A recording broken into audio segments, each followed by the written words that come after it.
Nifty. Pharma largely pulled down by Sun Pharma, healthcare as well, but everything else is doing pretty good. Defense stocks up and about, energy stocks up and about, PSU banks recovering. So you're seeing some of the profit booking candidates from yesterday's trade, including a Shriram Finance, for example, getting a leg up this morning. Pretty decent breadth, market breadth coming in.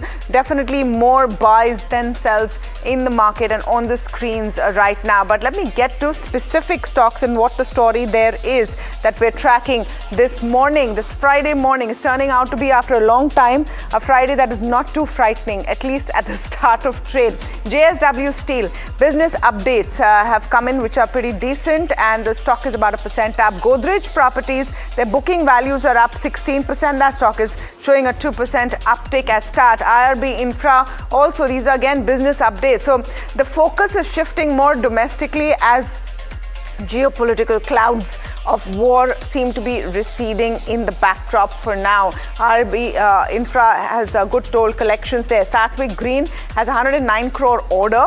And that stock is 4% up, looking decent this morning. Wipro, we looked at Wipro as well. Wipro with the buyback story is why it's a positive. HDFC Life will be raising funds. That will be in focus, and it's being seen as a positive as well, 1.5% there. New launch from Eicher Motors, new motorcycle has been launched by that company. That's 2% up. BSE will launch a derivatives contract, also in focus from our technical analysts, 1.5% up there. GHV Infra has 105 crore order. That's a 2% uptick. Ashiana Housing has land acquisition news coming in, and Poonawalla FinCorp has launched a QIP. They're raising more funds. Usually the street doesn't like it, and 1.5% down. But nothing extreme on either side, I would say, Alex. No extreme reactions coming in, even for a TCS for that matter, which is showing a downtick, but it's not a massive drubbing from the street, with all those WhatsApp messages doing the round saying that in US terms there has been a drop for the first time, etc. You're not seeing that on the screen. Fair enough.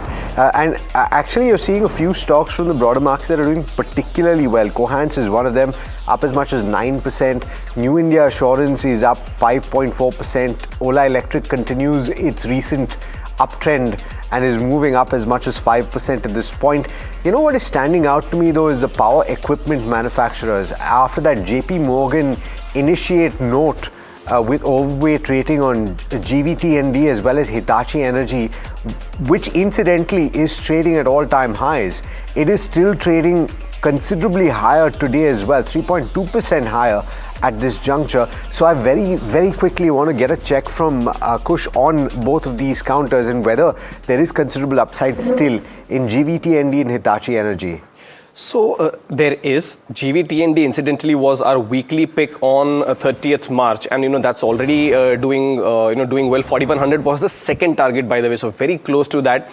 There is momentum and there is upside still left on this one. Breakouts have come about. I would continue to hold. Even if 4100 was my second target, I would suggest you could book partially and hold the rest of the quantity with 3875, 3900 as your trailing stop losses. So that's the view on GVTND. Hitachi Energy, the breakout came about 3 sessions ago, about the 26,000 mark. The move has been swift. Can't say you should initiate a fresh buy because the risk reward ratio will not be favorable, but very much continue to hold. There is a fair bit of upside left in these names. 26,800, that is your stop loss on Hitachi. Okay, and New India, by the way, is going from strength to strength. On that note, gentlemen, in the studio, and Amarjit Singh joining us remotely, thank you so much for taking the time. Pleasure speaking with you as always. Have a great Friday. Joining us now is Manish Sonthalia, Director and Chief Investment Officer at MK Investment Managers. Manish, always a pleasure speaking with you, and thanks so much for taking the time. Happy Friday to you. It's looking like a happy Friday after a while, I must say, and at the start as well, because some of those fears seem to have dissipated, even as this truce seems to be a little bit fragile, but the fear seems to have dissipated somewhat. Do you agree? And the focus is now going back to earnings. Yeah, I think 2 weeks, the deadline, market will be rather range bound. I mean, plus minus 5%, unless and until we hear something decisive. I think 22,000 on the downside should hold and 25,000 on the upside. is unlikely to be broken till about the final verdict on the ceasefire is out. Of course, we are moving in the right direction, and that is why markets basically from a rapid short selling squeeze that we saw the day before yesterday is likely to be continuing as we progress into the earnings season, because earnings season is not likely to be that bad, at least for this fourth quarter. Numbers should be in line with, or maybe, certain sectors will do much better than estimates. Manish, did the nerves of titanium get tested in the last 1 month? And do you believe now that the valuation reset, and arguably we are about 8-9% or 6-7% higher than the lows, but is this the valuation reset that you might have been looking for, and would make you be fully invested? So I think geopolitical situation, if the ceasefire truce does not hold good, then it's going to be problematic for India. In line with many parts of Southeast Asia, because we are very heavily dependent on energy imports and fertilizer, subsidies on gas and all of that. So, the good scenario is that we should settle this. If that be not the case, then earnings damage for FY27 is likely to be there, because we are in for an inflation shock, supply chain shock, and growth reset. Consumption is going to take a hit. Government might stick to FRBM, and your capex spends, etc., could also be cut. So all of that would mean that FY27 numbers will be reset, and FY28 would be the new normalized year if this whole thing gets lingered on. If not, if we are in for a diplomatic settlement, talks are in tomorrow, and let's assume for the best that things don't escalate further from here, then obviously, we have seen a February 28th till first week of April, the damage is not going to be that bad. I think earning estimates are likely to hold at around 12-13%, and that's not too much of damage before we entered into the crisis. And it's back to normal. And, this 17-18p has been tested time and again. 22,000 also got tested now. 4 months of relentless selling, but we didn't break 22,000. And hopefully, this would set the new low for the markets as we move higher into the normalized scenario. Okay. Manish, what did you make of IT result that has come, or IT overall? Are you worried about Mythos? So unexciting, to say the least, except for the fact. Yeah, I mean, see, these stocks are all trading at 6%, 5%, 4% free cash flow yields. Yeah. So they are not going to fall, because 4 to 6% free cash flow yields signify zero growth. And we are still talking about, like, TCS actually commented about low single-digit growth still to come in FY27.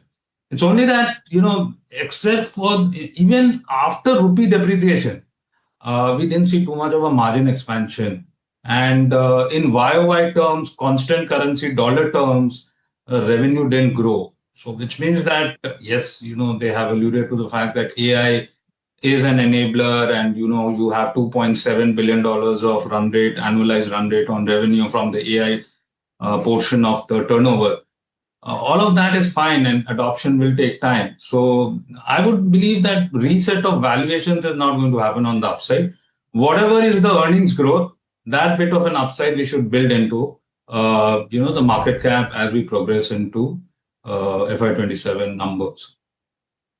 Okay, Manish, there are a lot of new things that have emerged, right? And because the central thought seems to be that energy transition and power generation will become the constant theme for the next 4 or 5 years, no matter what else happens.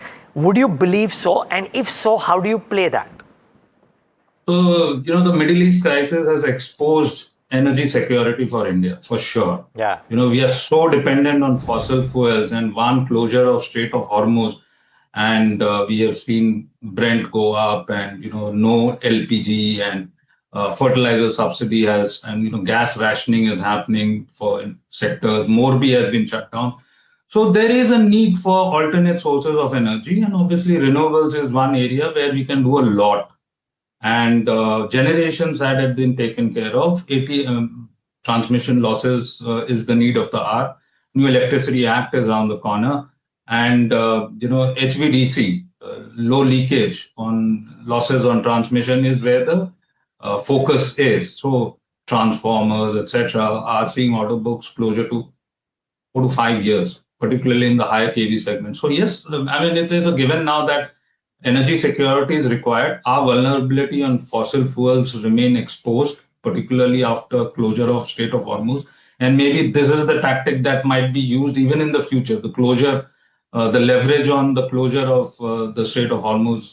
So I would agree that metals, power, energy, renewables, they are going to be in the limelight for next many years. You've got to find stocks which have valuation comfort, not that stocks are still discounting FY30 numbers. I mean, great stocks, great earnings bought at insane prices also won't make money. Manish, speaking of energy, and I don't know if you've identified pockets of opportunity with this entire nuclear conversation coming through, right? The potential exists, but I wonder in the listed space, how will you play it? There are a few names. NTPC is doing a few MOUs, but these seem to be very nascent and very early days.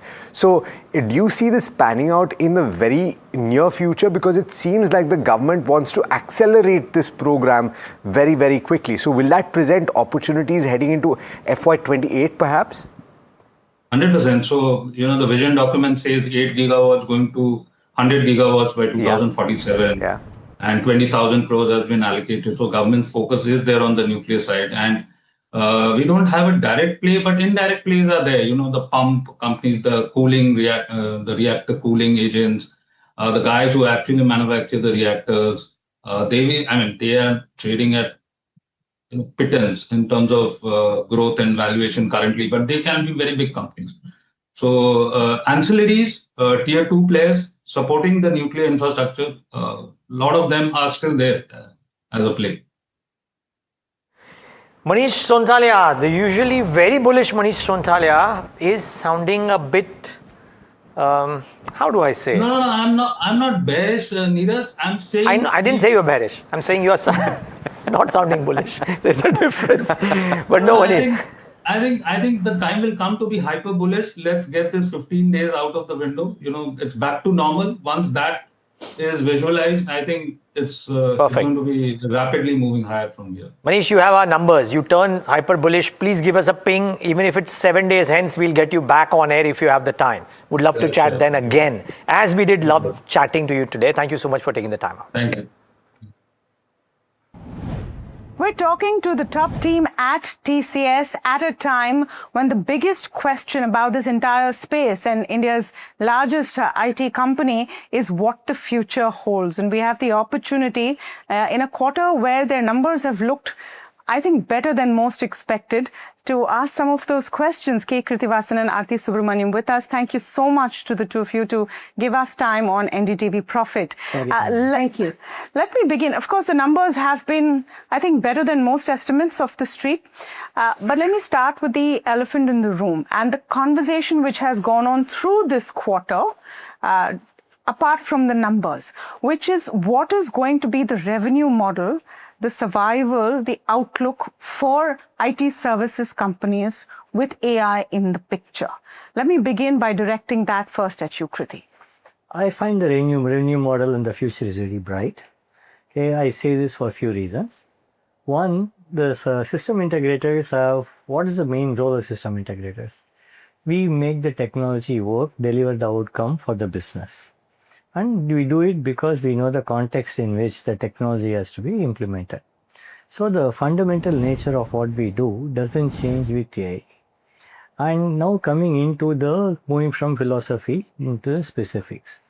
We'll take the first concern some of you would have on will AI remove the jobs? What AI, currently what you are seeing, it probably brings in maybe 20, 25, 30% productivity. Now, based on the discussions we have with most of our customers, what we find is just the productivity gain comes in, But that productivity gain is flowed back into other transformation engagements or other backlog they have. This is point number one. In my view, point number two is for any enterprise to even leverage AI, there is so much of groundwork needs to be done. Like you have to get your data estate right. You need to get your model architecture right. You need to get your agent architecture right. You may have to train your SLMs. Okay, you may have to fine tune them. So there's so much of work that has to happen. Third is even if you have all these things, you still need someone to work with you in reimagining your business process so that AI delivers a true value for you. AI's value is not in reducing 15-10% on the IT budget. AI's value comes when you are able to improve your customer's experience, bring new product, new service, and that's where we've been helping our customers. So if you look all these things together, I believe actually our opportunity space is increasing and not under threat. I will come to the bit on employees in just a couple of questions, if that's okay, because I think 30,000 employees have been, the headcount has been reduced over the last 3 quarters, 2,500 odd increased. So how does that math work up? But the question is not so much as of the opportunity for AI or the number of employees. It's opportunity for system integrators is what I said. How will you bill clients?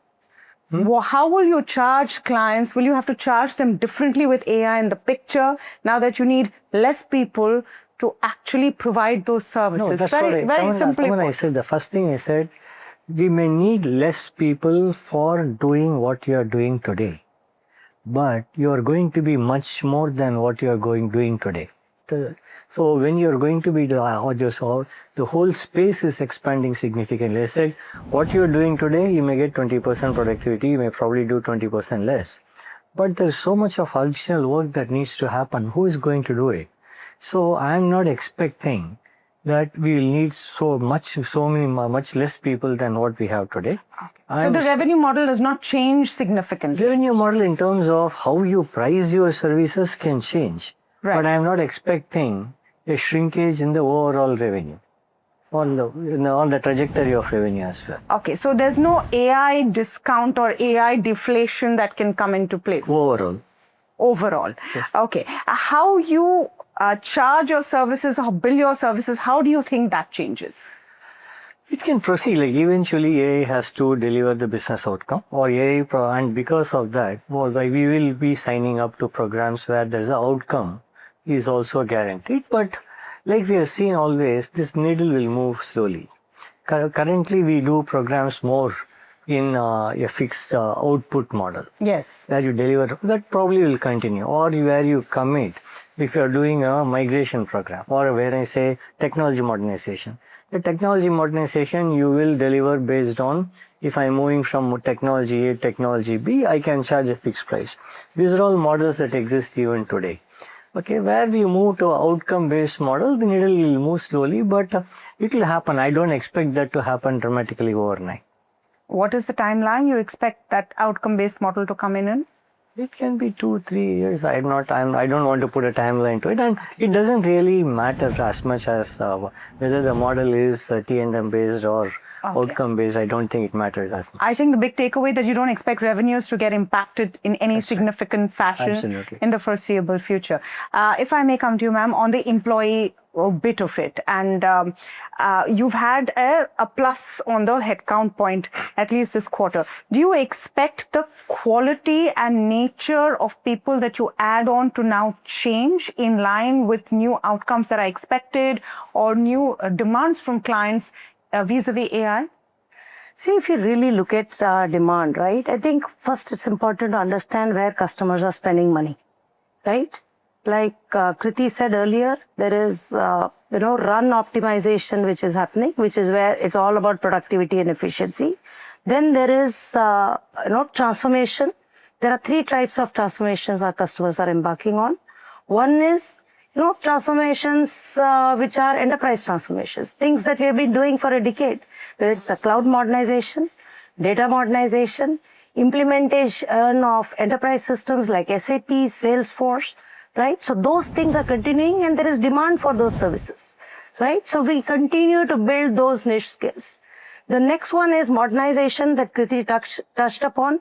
That's again a huge opportunity because with AI, you can actually solve for tech debt faster, better, and also cheaper. So those programs are coming up. And again, there is, a lot of AI. You need the knowledge of the legacy technologies, plus you need the AI talent. That's coming together. The third type of transformation are what we call the pure play AI transformation programs, which are the business impacting programs that Kriti alluded to earlier. Where again, there are different skills. So with the rapid change in technology, there are new skills coming into play, but a large part of the new services, whether it's cyber, cloud, and everything that I talked about, we're continuing to build skills in-house and also hire for niche skills. The other color to this is that we are also investing in more advisory talent, right? More consulting and advisory type of skills, because you want to shift more to the right in terms of how you engage, because with AI, you need to really help them reimagine what they do, their workflows, the process. So we're bringing the higher, experts with consulting and advisory skills as well. So that's how we are approaching. In terms of net numbers of headcount, and I think I laid out a few of them before. Yes. If I look at the last 4 quarters, the cuts that have come in versus the increments, what direction are you heading in? What is the kind of headcount outlook you're seeing? See, we are continuing to, 2 cadres of talent intake. One is on the fresh campus hires. We hired more than 44,000 last year, and we have already have 25,000 offers, which are already given out for this year. That's on the entry level, campus hires. On the experienced professionals, again, we hired a significant number last year, and on the based on client demands, we'll continue to onboard the experienced professionals. Has the right sizing process now ended, which you needed to do a few quarters ago? Yes. That restructuring is done? Yes, that's restructuring is done. Only point I want to add, we never called it right sizing. Okay, fair enough. That's a We said term we added. wanted to be a future ready organization. Yeah. Our talent model is to be future ready. We only said there are certain people who are in a senior management or middle management who will not be able to adapt to the new future ready or the new ways of working, who will be respectfully outplacing or later releasing from the organization. So it is nothing, we didn't have a size. When I say small, we didn't have a size in mind saying that I need to cut down my organization by this much. And to be again to correct, it was not AI induced. It was essentially getting ready for a future ready model. It's not because of the productivity we gain, we did not let go anybody. That process is now done. Yes. Yes. Okay, I think that's just important to note. The other point that I wanted to talk to you about, and I know we have limited time, so I'm just putting in, I would say, the major FAQs into this interview. All of these new models that get released every few weeks by a company that you are partnering with, and latest is Yatharth. You have all of these new models come in, and every time the comment is, will you need traditional IT service companies less and less if there's a new cloud model which does the work of, say, a legal team more easily or an HR team more easily? My thoughts is the latest. How do you look at all of these updates? You want to take it, Ashley? Sure. See, if you really look at it, all answering this question since morning. So See, I think if you look Maybe you should then both of you swap. No, I think if you really look at the model capabilities, ever since the Gen AI moment in November, December 2022, model capabilities are rapidly developing. And every time a new, if you look at, let me give you an example, right? You take software engineering, coding, right? Coding assistance, and if you look at last year, compared to FY25, we were looking at 10 to 15% productivity with the coding assistants, which were of that generation. Last year, that number moved to 20 to 30. So I think the improvements are definitely coming, and with the newer versions, we are the first ones. As soon, for example, It's not a threat to you. It's not a threat. It is an opportunity to be more productive, more efficient. And if you look at coding assistance as an example, using coding assistants for doing the engineering work we do is mainstream in FY26. And the adoption will continue to increase. And like I said, there's so much of latent demand in enterprises. So the optimization that you bring, you want to do more work. So it's an opportunity. It helps in productivity. It doesn't eliminate. Okay. I must ask some questions about what your quarter has been like. So let me do that as well. The numbers, of course, are looking robust. What is the sense you're getting in terms of demand at a time when it was first tariffs, now there is a Middle East crisis, there's war. Is that impacting appetite or continuing to impact appetite? See, while the macro or geopolitical overhang could be there, but you also see we had one of the best order books this quarter. Yeah. This 12 billion, and for the year we closed 40 billion order book. We signed 3 mega deals. Okay. And our number of $100 million clients, it went up by 4 this quarter. If you look all these lead indicators, it gives us a lot of optimism about the year to come by. So we are quite positive. While there could be some macroeconomic overhang for a short period of time, we are very positive about the future. The revenues are also looking robust. Yes, Is three consecutive quarters of growth. Correct. Some of it powered by the newer acquisitions? There is about, in this quarter, about 40 bips of revenue came through the acquisition. Okay. And do you see more acquisitions on the anvil? Because a lot, and what you put out... We continue to look Yeah. for the right opportunities, right assets, where if you're based on the acquisition, if there is a synergy where we can grow faster, definitely we look at it. We always said we will be doing it for getting competency at the scale and speed. So it will be for the capabilities, right? If we find it's the right capability and it will help us grow faster, we will look at that. One last point I will touch upon, and this is also because, you know, when we spoke last, you talked about how you aim to be the world's largest AI AI-led tech services company. How close are you to that goal? Oh, we see, we are progressing very well. We have laid out, I think last time also, we said we have got a very well-defined 5-pillar strategy. And we are executing on the pillars. We are very happy with the way we are progressing, like be it training our own associates, being adopting AI within TCS, and Aarti and her team have come up with a model where they go, how do we reimagine the services we deliver to our customers? How do you mature them? She calls it autonomy scale 0, 1 to 5. So we have defined it for almost all service lines, and how we are making AI real for our customers. Again, we have come up with number of rapid builds, and we're making our contextual knowledge come to play live for our customers. And last is what we did in terms of acquisitions and what we did in terms of hypervault. We're quite happy with the progress we're making. And if I may just add, I think if you see our AI revenues from last quarter to this quarter annualized has increased from 1.8 billion to 2.3 billion. Which is a huge positive. You see that trajectory continuing? Yes, yes. And the other thing I would say is the kind of progress we have made on the Hypervault initiative, which is a key component of our end-to-end play, which we call it infrastructure to intelligence. I think excellent progress made by our teams, and you have heard some of the announcements that we made with OpenAI and AMD, and we see that going very well. So the whole AI ecosystem thinking that we are bringing into this is starting to play out extremely well. Truly, it's front and center. If I just may ask about the 1 gigawatt data center, that's the other huge one. And one of the reactions to that, at least from analysts, was, is this going to be margin accretive? Is this where TCS should be really spending the money? Will revenues come in? If you could just address that bit. She just said, right? After the announcement, the number of partnerships that we've been able to sign, and the number of other players in the industry, be it hyperscalers or be it model providers or power gear makers or cooling, so many other people are interested in talking to us, and we are in very interesting discussions with many of them. So I believe overall it could drive our revenue. We maybe start seeing the revenue from sometime in CY28, because when it becomes operational.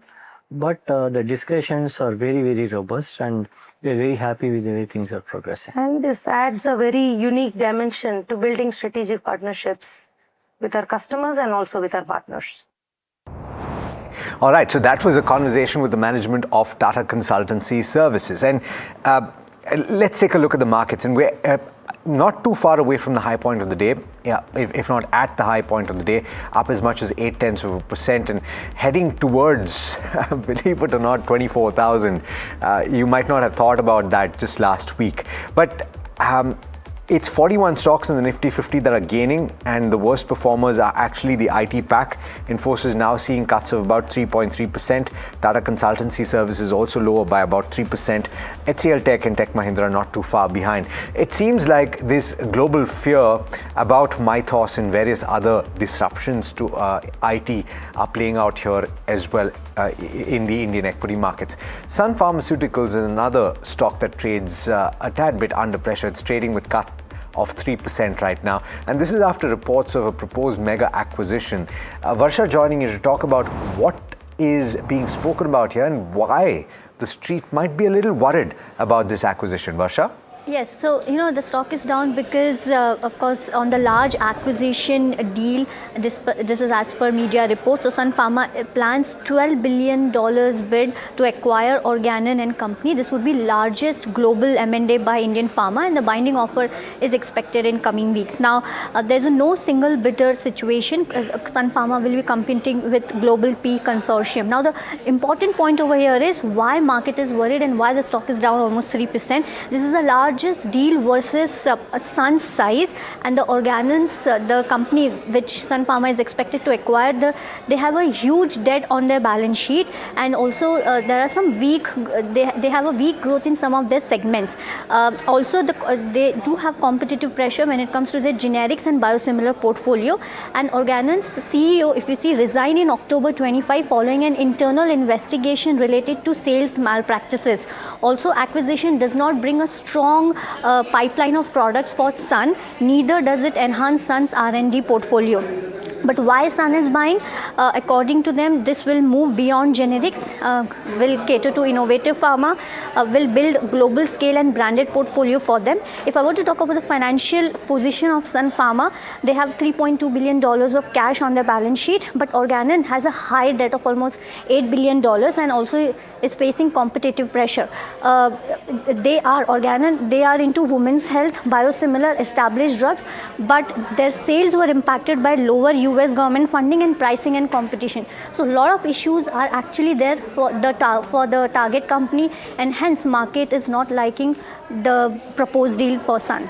All right. So keep an eye on that stock. And from pharmaceuticals, let's move to healthcare, because Yatharth Hospitals has been in focus recently. The stock is very close to the high point of the day, but I'd be curious to look at the 1 month and the 3 month charts just to see how the stock is done, because it is trading higher than its longer term multiples. The stock is up as much as 11% over the last 3 months and considerably off the high, off the low rather, that it showcased in that time frame. But what are the factors that are aiding the stock's performance even as the markets are underperforming just a tad bit compared with everything else? Varsha is still with us. Varsha, what's standing out here? Well, the important highlight or interesting point for this Yatharth Hospital versus peer is, one is the company's RPOP is lower versus peer. However, the growth is very strong, and also there's a huge potential to catch up to the RPOP basis the expansion plans. The RPOP is nothing but average revenue per occupied bed. Now, if I were to compare it with peers, if you see, you do have a table in front of you. If you see, the RPOP for Yatharth is low with an occupancy of 67%. So there's a huge growth left for RPOP, and they're expecting almost 10% year-on-year growth when it comes to the RPOP.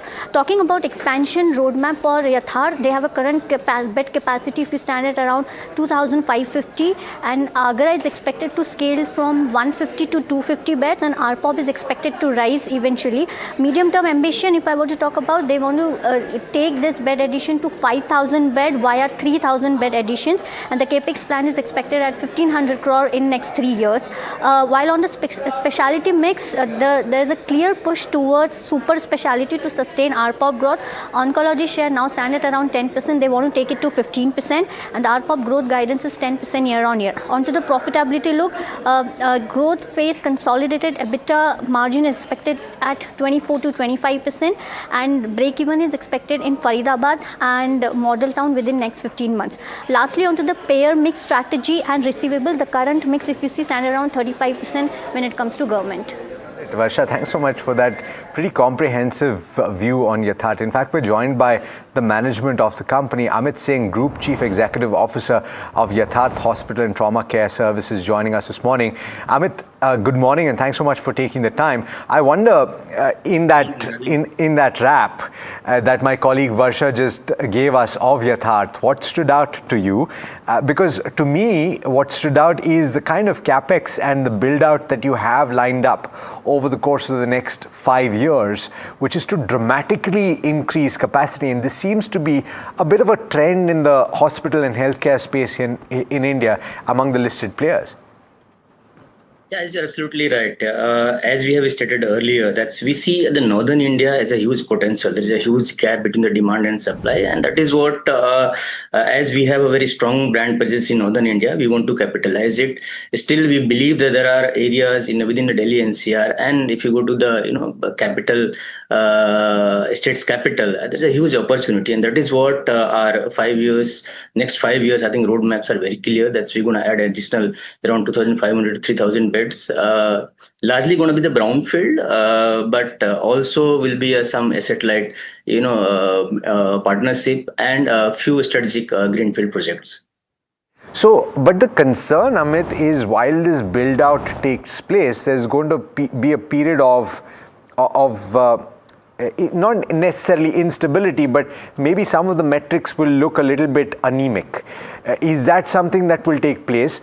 Because ultimately you will have a relatively lower occupancy in the initial days as you build these hospitals out. Is that a fair assessment? Not exactly. If you see as Yatharth Group wise, our occupancy is close to 62-63%. But in last 6 to 8 months, we have added 3 hospitals with around close to 900 beds. And I'll tell you, my acquisition with the Delhi and then the Faridabad is a very, very strong acquisition and a very, very fruitful acquisition, I would say. In the first full quarter of Q3 for these 2 hospitals, adding up probably close to early 2-digit revenue in terms of the group total revenue. So I believe we are very much confident about the market where we have entered into it, and when we go in next probably 3 to 5 years, doubling our bed capacity, till the time we believe that these 2 or 3 hospitals we have recently added will be slightly on a maturity side, which will give us a very good occupancy and RPOB as well. So we see the growth potentials very much has. So that's we are very bullish about it. Okay, Mr. Singh, the belief is that this revenue growth projections that you or any of your peers are giving on the back of capacity additions that come on stream this year and over the course of the next couple of years lead to a strong number in FY27 and arguably a continuation of a compounded annual growth rate over the next 5 years at the very least. Would that be a fair assessment, part one? And what could the numbers on those look like? For example, FY27 revenue growth and a compounded annual growth rate estimate, let's say for the next 5 years. So, as you said earlier, I think we are very confident. If you said it earlier, but yeah, please continue. Yeah, so companies' growth, let's see, if you look at it, last 1.5-2 years back, if you see, when we had around close to 1,300 beds, and we have added another 1,300 beds in the next 1.5-2 years, kind of still maintaining the growth trajectory in terms of the revenue, right? So these indicators are very much, giving us a boost. That's we believe that's where the market where we'll be entering into it, and the kind of acquisition which we'll be doing it, right, in the future. I believe that these numbers going to be sustained. Sir, sorry. And whatever they're going to be any drag with some new acquisition or something, I believe that existing units will definitely will catching up on that. Fair call, Mr. Singh. But yeah, which is what I was saying. I was looking for the number there. You said it earlier, but I didn't get the number, so I'm trying to get the number from you. FY27 number and a compounded annual growth rate number for the next 5 years. It's a hypothesis. No, I think it's still, I mean, I believe that results are not out. So, but I would say you can have a fair assumption about last quarter number. And typically in healthcare, if you see, largely quarter 2 and quarter 4 is the strongest quarters. Got it. Yeah, sorry. No, I appreciate. I did not want you to commit to what the FY26 number or Q4 number would be. Just a broad estimate of what the 5-year CAGR number could be. I think these numbers are going to sustain. I believe a couple of percentage here and there, but I think these numbers going to be sustained. Yeah, fine. I don't want to put you. And sorry, but just before my colleague comes in, you do not want to. Would you need to?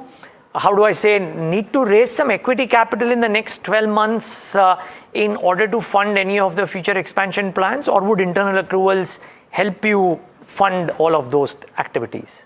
So as of now, our books are very, very strong, and then we believe that whatever the next 3 to 4 years the spend going to be largely will be from internal accruals, and if need arises, I think we would like to leverage the market. I mean that's fine with us, but we are pretty confident that I think internal accrual would be sufficient for us to fuel those growth or any acquisitions. Okay, Mr. Singh, appreciate that. And yeah, sorry, I didn't want to probe you to say a number which you cannot say because you're under silent period. Maybe we'll talk to you once again once your quarterly numbers are out for us to have a better sense around the numbers. But all the best for the expansions and the growth. Thank you so much for taking the time out and being with us today. Thank you very much for having me. Thank you very much. Appreciate that. The pleasure is ours. Well, Yatharth, obviously can't talk numbers, but sounded confident. He did. Okay. The other big story that we need to track is what is happening in the Strait of Hormuz. Now, a lot of reports that Iran is going to continue to charge a toll through the Strait of Hormuz, one of the world's busiest energy choke points, perhaps in crypto or yuan. Now, as some of those layers come about, it's a good idea to get a sense of what the industry is facing. Sunil Vaswani, ED at CSLA, the Container Shipping Lines Association, joining us now on the show. Mr. Vaswani, very good morning to you. Let's just get a sense of your perspective. I mean, we keep seeing the marine traffic live satellite visuals to see how many ships are passing through the strait, and obviously the traffic has not come back anywhere close as it was, say, 6 weeks ago. But what has been your end of the experience right now? So, morning, and thanks for having me here. Well, it's still early days, so really nothing has changed on the ground per se. Under normal circumstances where you had about 100 to 140 ships sailing the strait every day, you just have about a few, 4 or 5 ships, maybe max 10 ships sailing out of the strait. To make matters worse, there have been reports that about Iran saying that they might have laid some sea mines in the Strait of Hormuz. So that makes things even more difficult for any of the shipping lines to consider reverting to their old service patterns of entering the Strait of Hormuz. Besides, we have still some of our ships that are stranded inside, and earlier a couple of our ships even got hit. So for that confidence level to come in, then we need some assurances, because as of now, the container lines are continuing with the revised strategy and the resumption of services that they announced a few weeks ago, whereby our ships call outside the Strait of Hormuz, that is on the east of Strait of Hormuz, onto the ports like Korfakan, Salalah, Jeddah, Sohar, and that service pattern will continue for now. No, so just to clarify, are the stranded ships pushing through? And is there a charge for them to come through, or any ships to come through? So for the stranded ships, let me put it officially, there has been no intimation about this charge. But we keep hearing about it, from different sources. And the figures also that come in are quite significant, because they say about either $1 a barrel, or more. It's even worse, $2 million a ship. And $2 million a ship is quite significant. Mr. Vaswani, again, this is seemingly conjecture at this point, and there's no, as you pointed, There's no official statement by Iran. But a couple of things are coming through, and maybe we can get your view because you're probably better informed than we are, which is that there is a requirement for ships passing through the strait, those that are allowed to go through, to hug the coast and to take a certain route through the strait. There is supposedly a conversation about checking of cargo. And third, there is a conversation about not just energy and crude, but any consignments that go through the strait will be charged a toll. Are you hearing any of these? We keep hearing about like news reports like you keep hearing, but there's nothing official, as I said.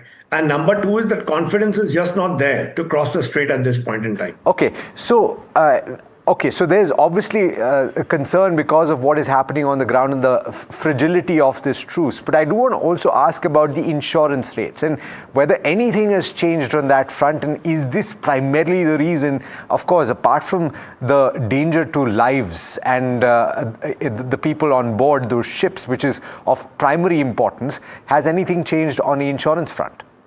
Nothing on the insurance front as well, because even the route that we are taking currently also comes under a risk, as far as insurance is concerned. So, while we may be, sailing through the east of Hormuz, that also is a risky area. So the insurance costs still remain the same. Got it.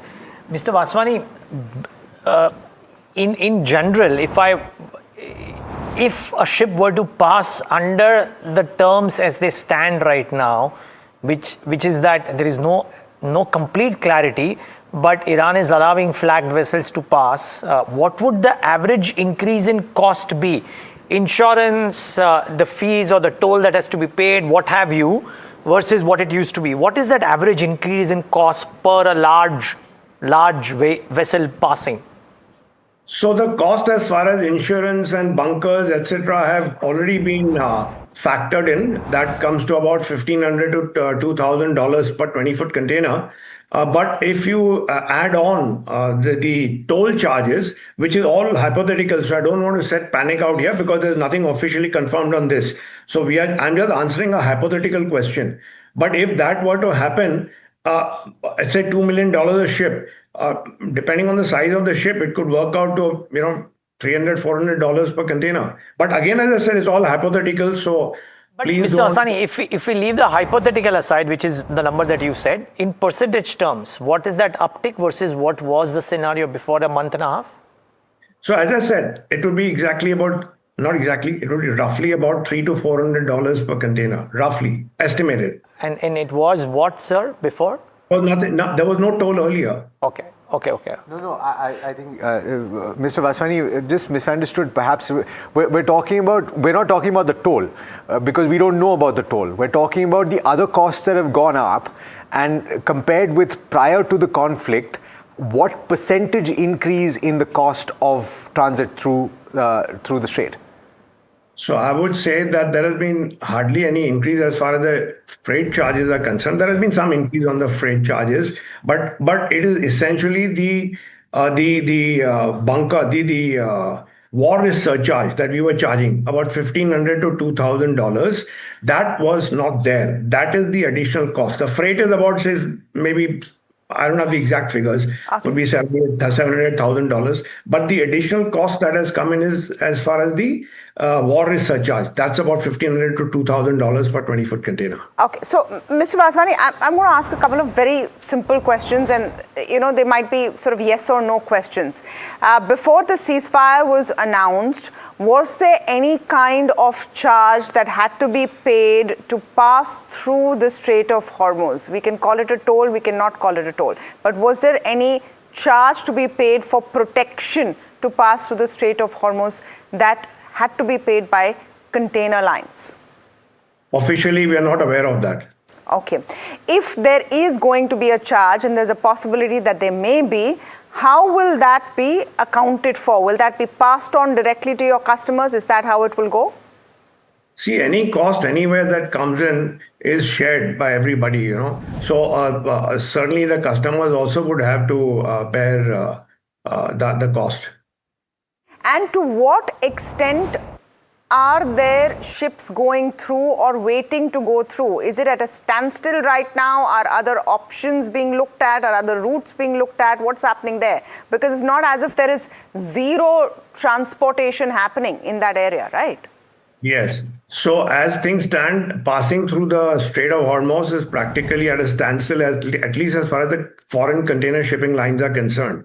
And we know that transportation has to move on. And that's why, as I said, that we have revised our service pattern to call on the east of Hormuz, which means we call at ports like Fujairah, Corfacan, Sohar, Salalah, and even Jeddah, for that matter, to move on. Okay.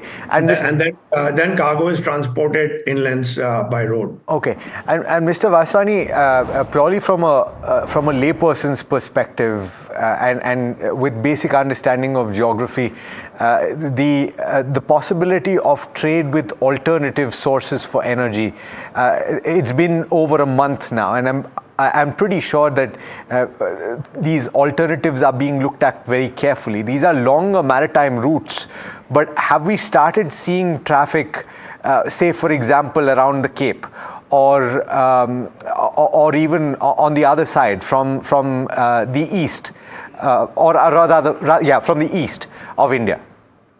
So let me put it this way, I can answer questions more straightforward as far as the container shipping lines are concerned, because that's what we deal with.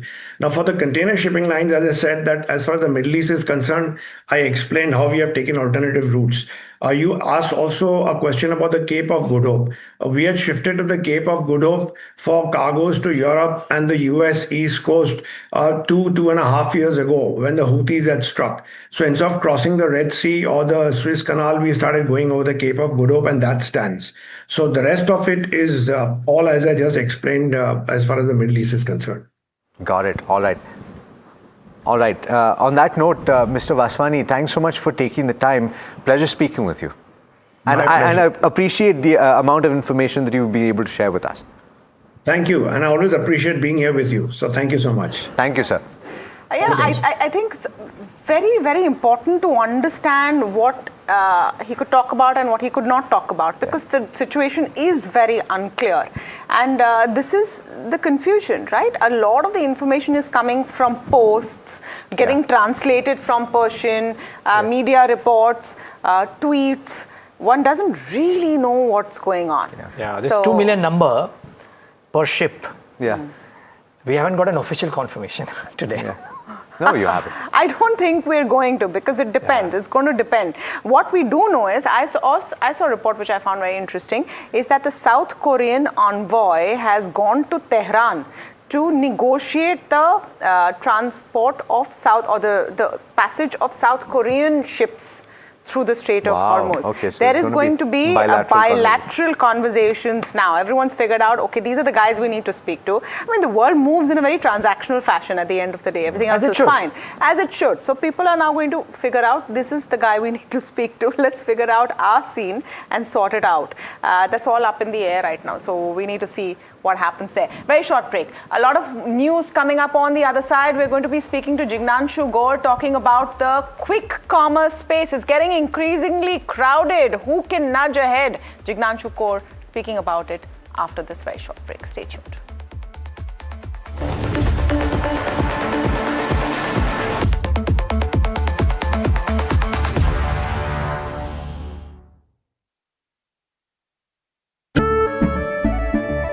केसरिया से मन जोगी हुआ रे दिल झूमे देखो मतवारा हुआ रे केसरिया से मन जोगी हुआ हर पल मनाओ केसरी त्योहार विमल बोलो जुबान Kesari. Hi, I'm Tamanna Inamdar.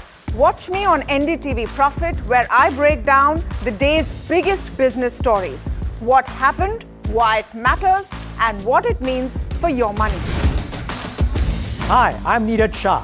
Watch me on NDTV Profit for the most incisive market intelligence and meaningful corporate conversations. And I'm Alex Matthew. Markets, mutual funds, insurance, personal finance. I help you cut through the noise and make smarter financial choices. And here's where you can watch us.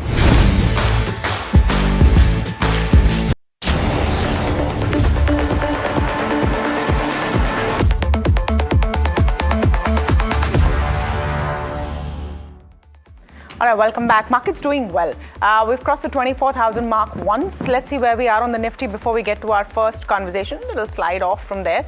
But definitely a recovery coming in. Most of the profit booking from yesterday seems to have been covered up. Let's focus on India's quick commerce space. It's getting increasingly crowded with rapid dark store expansion, intensifying competitive pressure. To speak on this, so we're joined now by Jignanshu Gore. He's Director and Senior Analyst at Bernstein, looks at this space very closely. Jignanshu, always a pleasure to have you on, and thank you so much for your time. Take us through your report and the outcomes that you have seen there versus the quick commerce space. Are we seeing a situation where the room to grow is now getting capped?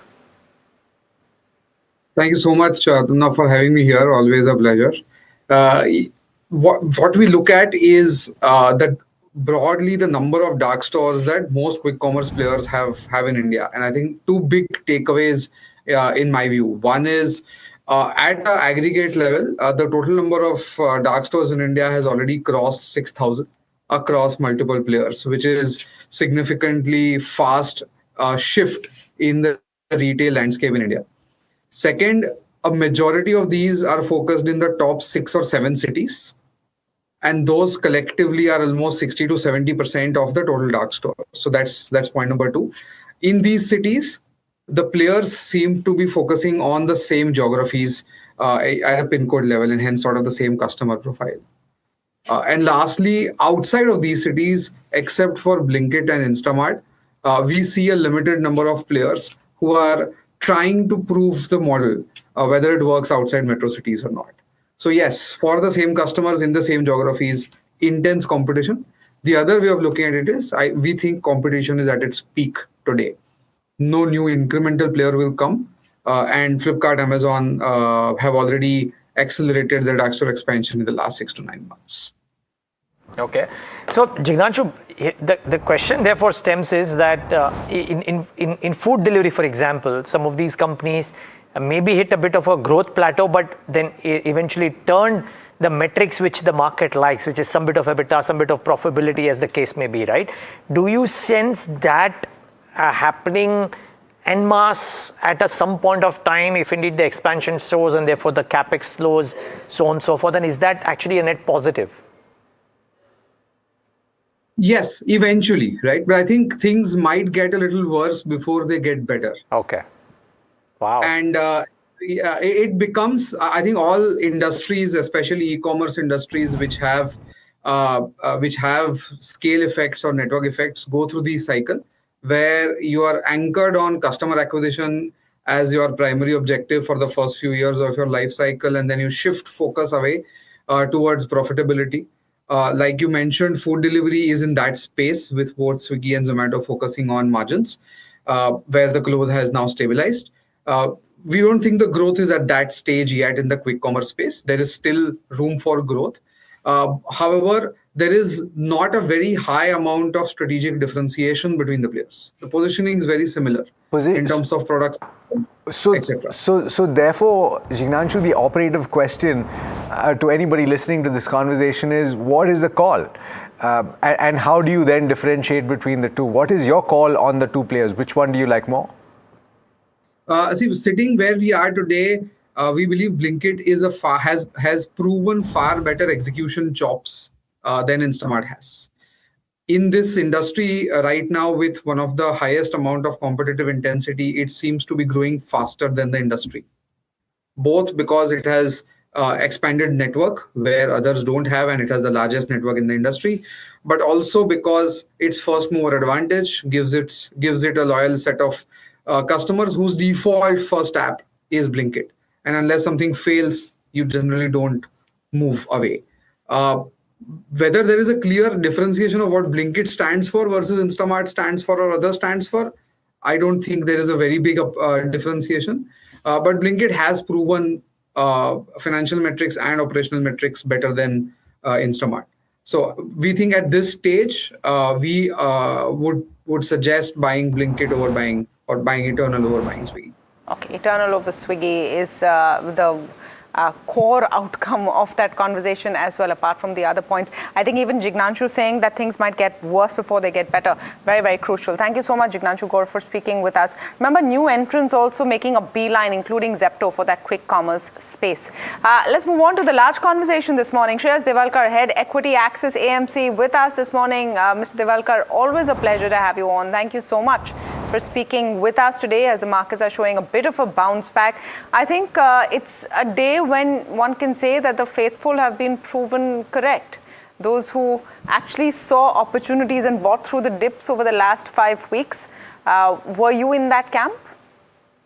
Yeah, so actually market opened up opportunity across the board.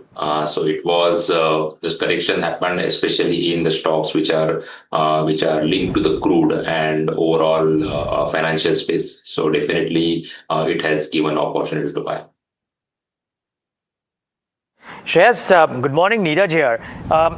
Almost all sell-side notes are now replete with examples or other reasons of valuation comfort and why they turn constructive, even if they reduce the target on the Nifty, so on and so forth.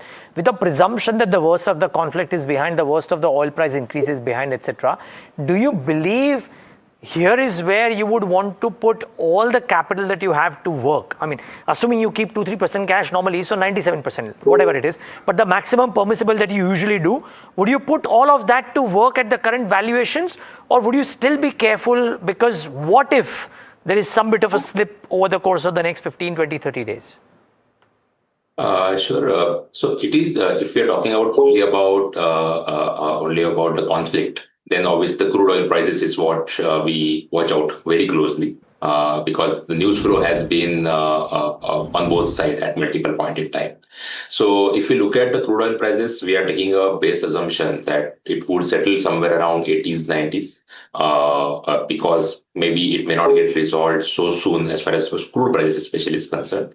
So with that kind of view, in my opinion, there is a merit to shift some positions from here and there. So point is that yes, at that kind of crude, it has some element of inflation, and that's where what are you buying is more important than taking a cash call in that sense. As far as the investor level, definitely this overall valuation level of the large cap space is definitely attractive.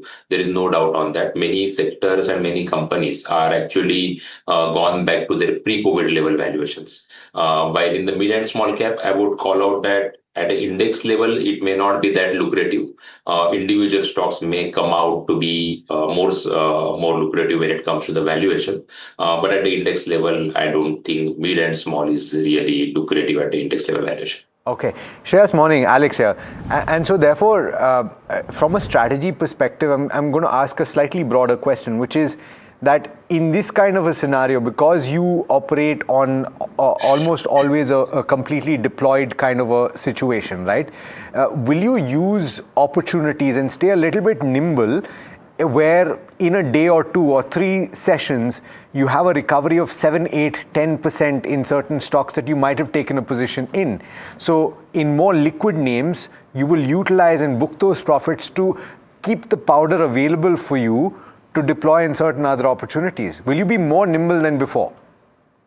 But generally, the way we would operate is not based on this event per se, and especially the way of operation of nimbleness. From that point of view, I'm talking about. What I would look at is, as I said, that this event, what it has led to when it comes to the shift in opportunities, or something probably. Before the war, you would have been positive on very high growth, especially in some of the cycles which were turning up. Now you have to question that, especially within the auto space, and accordingly, we would like to turn and shift rather than trying to use that cash calls as a proxy to nimbleness per se. What is the positioning in your hybrid fund right now? Let's talk about the balanced advantage fund. So in the balance advantage front, as of last month end, it has been closer to, generally we have been in that 55 to 60 range. 55 to 60. Do you foresee a situation in the near term where you will go above 60%? Yes, if the crude settles down at current level and it shows a sign of moving down towards 80s, 90s, broadly in that range, then definitely it would offer opportunity. Okay, and very quick follow-up question.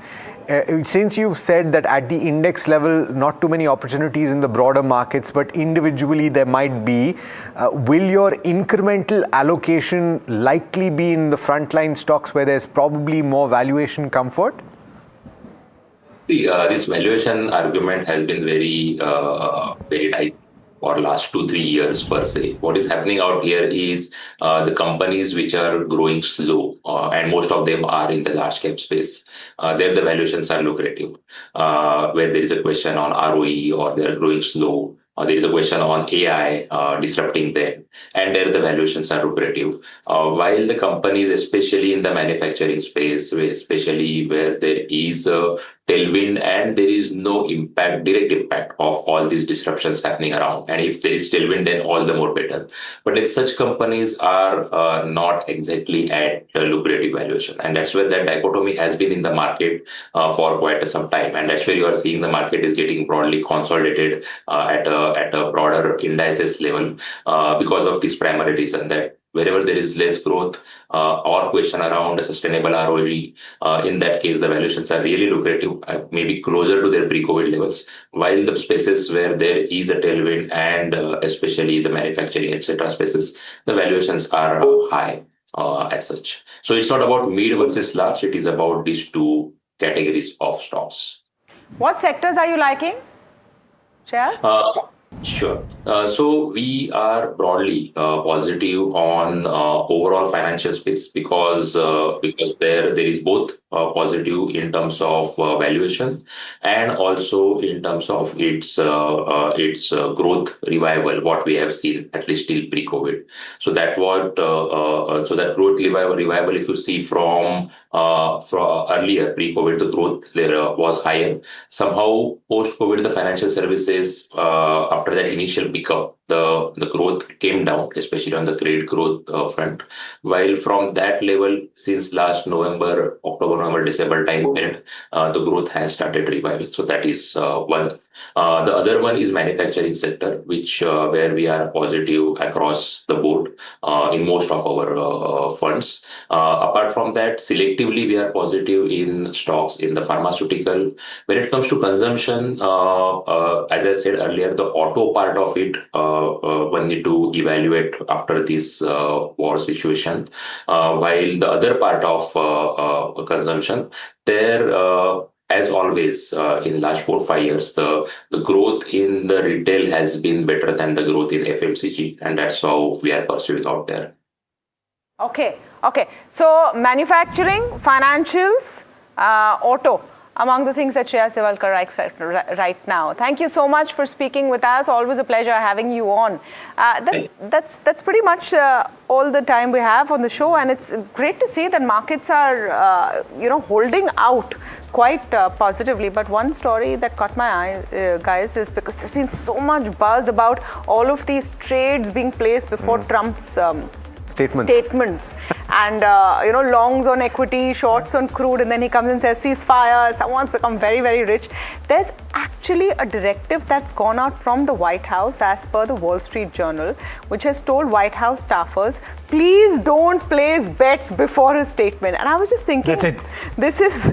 This is the short version. I'm telling you the whole very long story in 5 words. This is super cliff notes, stamp notes on it. But just think about it, that there are people who would have access to the speech and what the president will say. Basic stuff. Who are trying to make money off it. Yeah, this is basic stuff. I mean, the SEBI would have been hunting you by this point. I'm surprised that such big leaks are happening. It's insane. And I'm surprised that all that the White House is doing is saying, please don't trade. Please don't. Yeah, and huge bets on poly market as well. It's not just trading in the markets, right? These are these betting agencies in the US where people are making money, and they're privy to information of what Trump is going to say. It's insane levels of corruption. Scary. From top to bottom, if this is what's happening.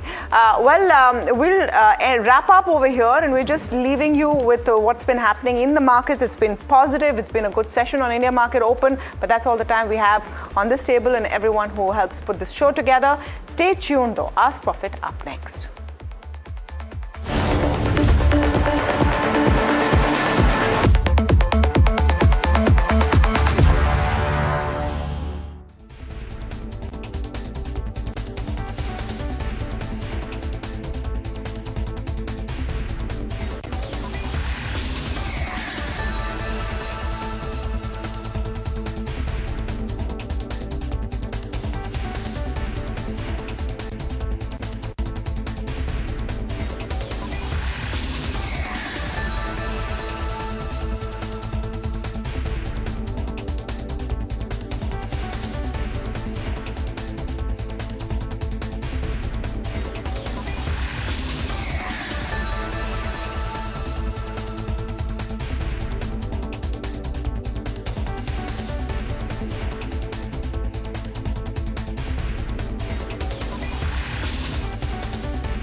केसरिया से मन जोगी हुआ रे दिल झूमे देखो मतवारा हुआ रे केसरिया से मन जोगी हुआ हर पल मनाओ केसरी त्योहार विमल बोलो जुबान Kesari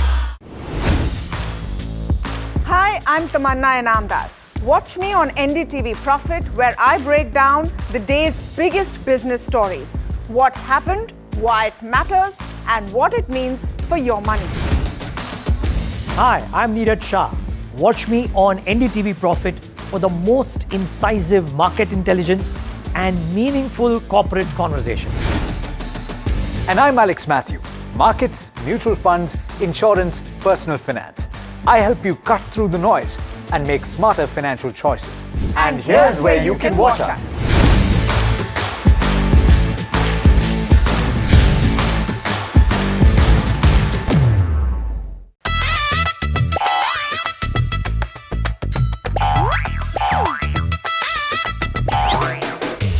To understand the Tamil Nadu twist, join me in the midst of our people, language and politics. Vanakkam Tamil Nadu, here we come.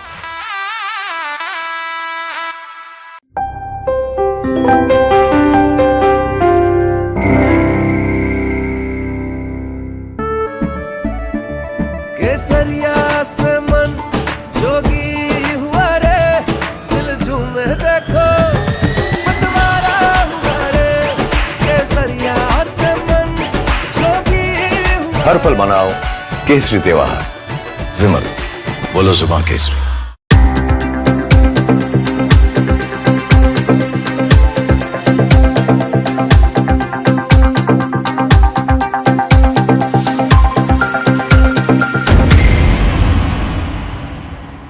Presenting the all-knowing, all-powerful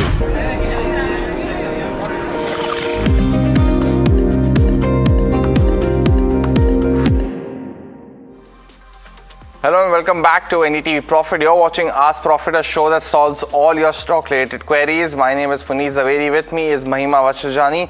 And over the next hour or so, we'll try and solve those queries. So if you haven't already, do start sending them on the numbers that are flashing on the top of your screen. You can call us also on the landline number. Speak to us as well as our guest today.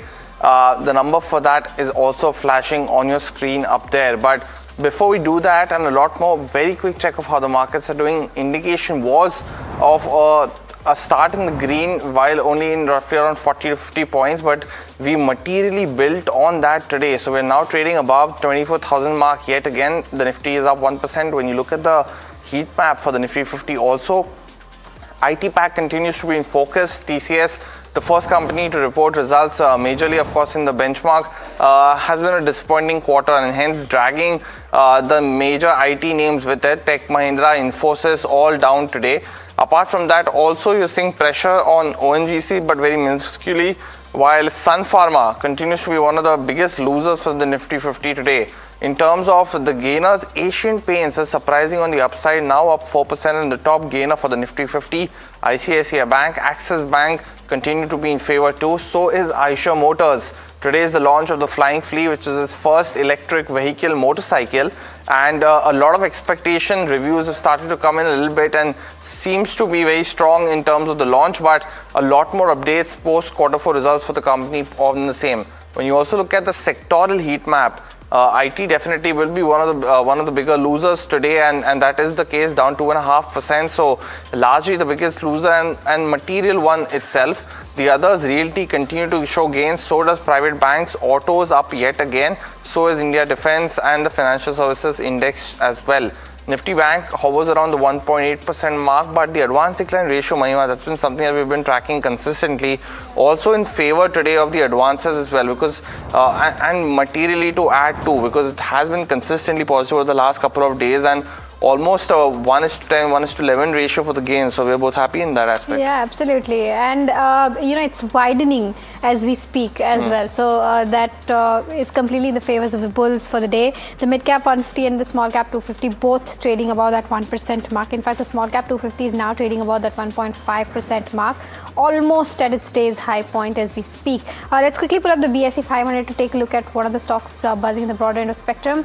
You have Sun Pharma, which is of course taking a knock, Coforge, emphasis, all of these IT names taking a knock on the red side, but you have Sapphire Foods today back in the green after a really long time, up 7%. Cohen's Life, New India, Life Assurance, Orient Electric are some of the names that are doing fairly well in trade today. But with that, let's welcome in our guest for the day and start answering all your stock-related questions. We are joined by Sameer Dalal of Natulal and Sons Stockbrokers. Today, I think I'm taking Sameer's introduction and pronouncing it correctly.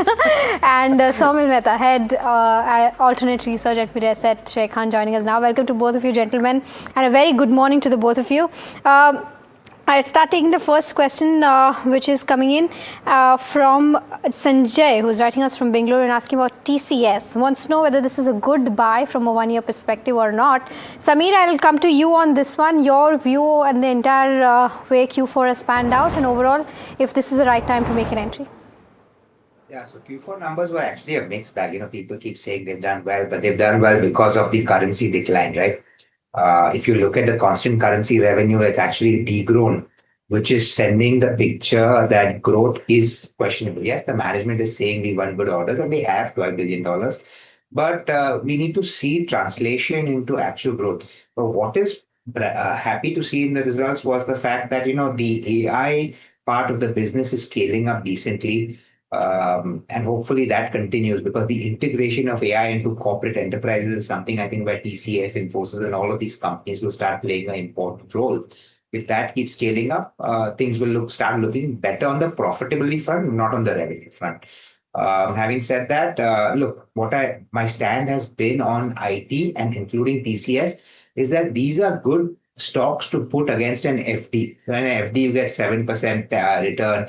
If you're in the highest tax bracket, you pay 40% tax. Against that, this is a sector which is generating 5% div yield. And if the growth rates and profitability remain at around, say, 7-8%, the PE can maintain at these levels. So you can get a 7-8% increase in the stock price per year. So you get anywhere between 10 to 12% return, including the dividend. So from that perspective, yes, it's a decent investment. Downside looks limited from here.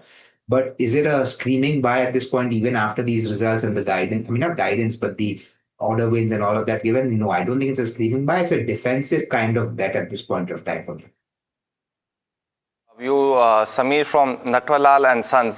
So we got that view on the IT pack, but let's quickly pull up the stock of Anand Rathi Wealth, and we'll quickly go to that conversation as well. The management came out with its earnings yesterday. My colleague Shahad caught up with the management. Let's listen into what they had to say.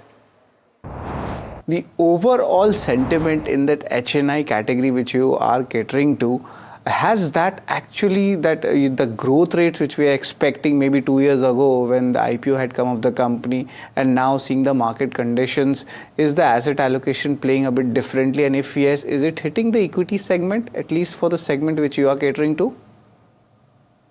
Yes, Sharad, but I think this is my 18th quarter as a company. result. So we got listed in December 2021.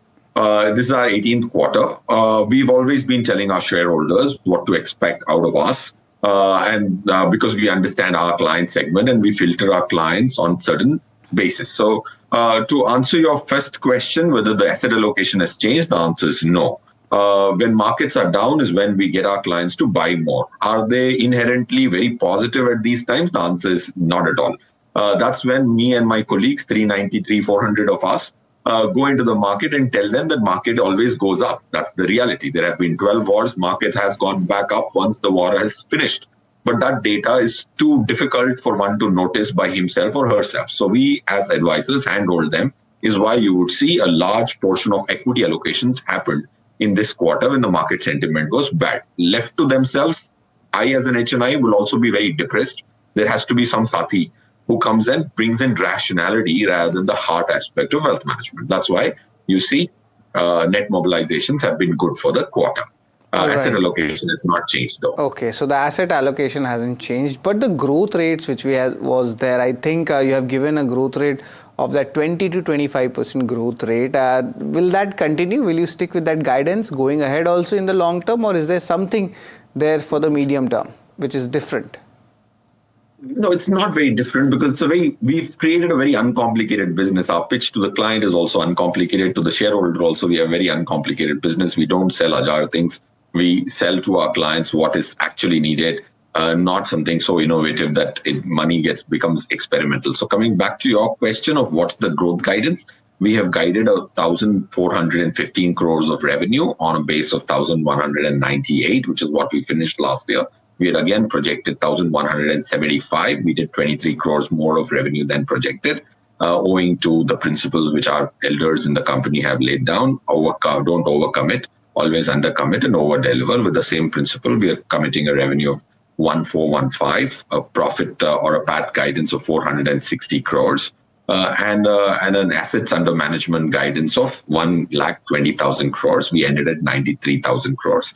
These again have to be seen with a conservative Brent of mind when we guide, and that's where you see last 4 years we've always given a guidance and have met it, and there has been not any quarter less than 20% growth, and we are one of the few companies which have been able to do that for 18 consecutive quarters. Right, definitely the guidance everything takes in. I just wanted to understand a little bit more, especially on your operational parameters. The active clients, that's how much current levels is there. The growth was around 14% which I checked on a year-on-year basis. And how does this client addition is panning out? Is there any change happening in the constituent of the client, or is it going towards a larger client bases, or the smaller ones are also getting included? How's the change happening in the client setup right now, if any? Sharath sir, your question has 2-3 questions intertwined. Let me first break it down. How do we acquire clients, and what is the segment of the clients we acquire? When we acquire client families, we are very selective of whom we want to bring in. We don't bring short-term clients. We don't want to add assets from people who are not investing for a lifetime.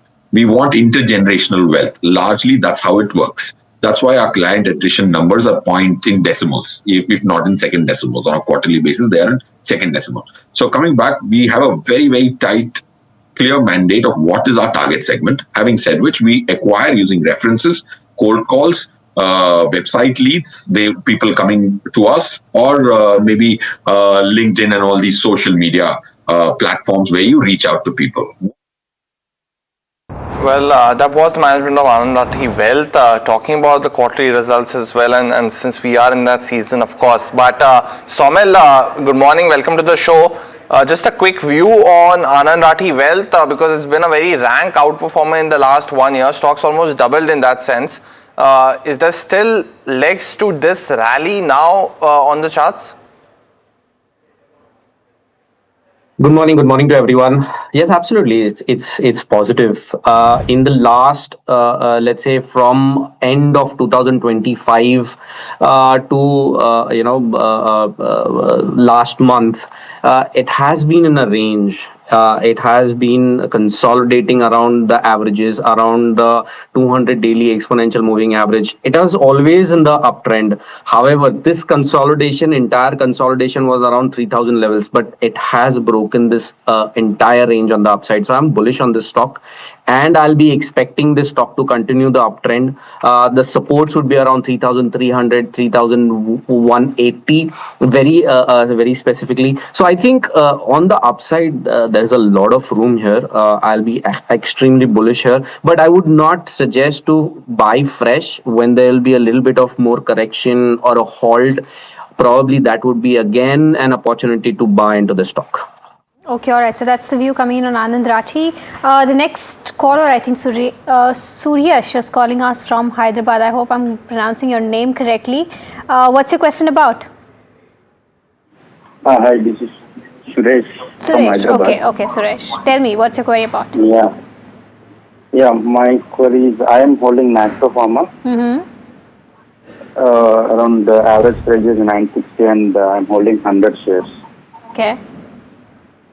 So I wanted to I want both the technical and fundamental view. So when you bought this, was it the technicals that you saw or was it the fundamentals that you studied?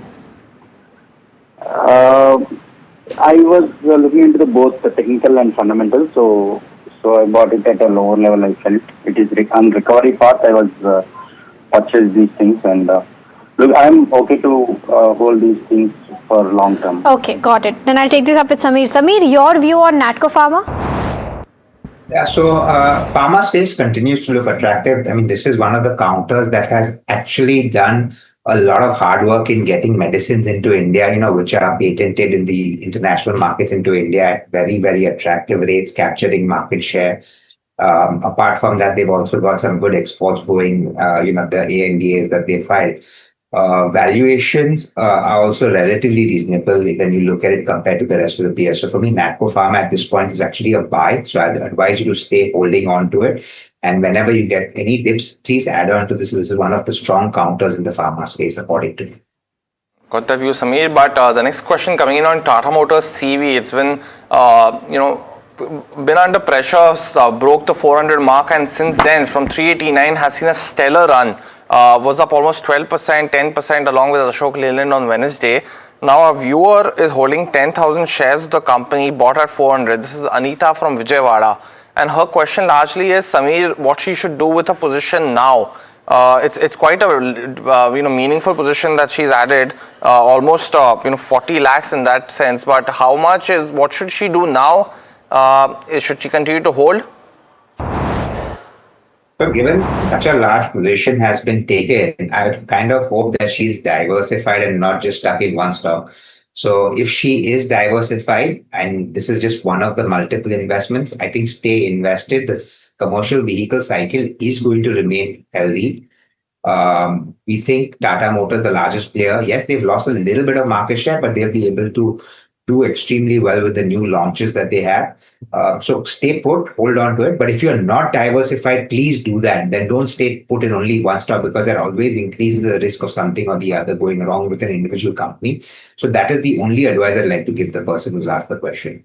Okay, all right. Moving on to the next question, which is from Ahmed, who's writing us from Delhi. He says that he wants to invest 1 lakh in the healthcare space, wants to know as to what counters are looking attractive right now. So, Amil, anything that you're liking on the charts in the space? There are 3 stocks which I'm liking. The first one is Fortis. Fortis definitely looks good to me. Fortis has broken out of an ending diagonal pattern on the daily charts, started moving up again. The long-term structure still holds, and I'll be expecting much higher levels above 1,000, probably 1,050 as well in the medium-term outlook. But looks great to me for an investor. Lupin looks great to me. Lupin has been forming higher tops, higher bottom formation since last 6-7 months, broken out of a big range. I'll be expecting higher targets above 2,500 in the medium term outlook. Supports would be around 2,250, 2,200. But yes, these 2 stocks definitely look good to me. Okay, all right. Moving on to the next caller. I think Chandu is calling us from Hyderabad. Chandu, a very good morning to you. What's your query about? Hi, very good morning. Good morning. Good morning Go to ahead. all. Yeah. Yeah, my query related to sapphire food. So I bought it around 600 quantity at price of 257. So I'm a long-term investor. Shall I go ahead and average right now, or is it good stock to hold for long term? I want to know the short-term and long-term view. Okay. So I'm just trying to understand, Chandu. When you bought this, was it the fundamentals that you saw?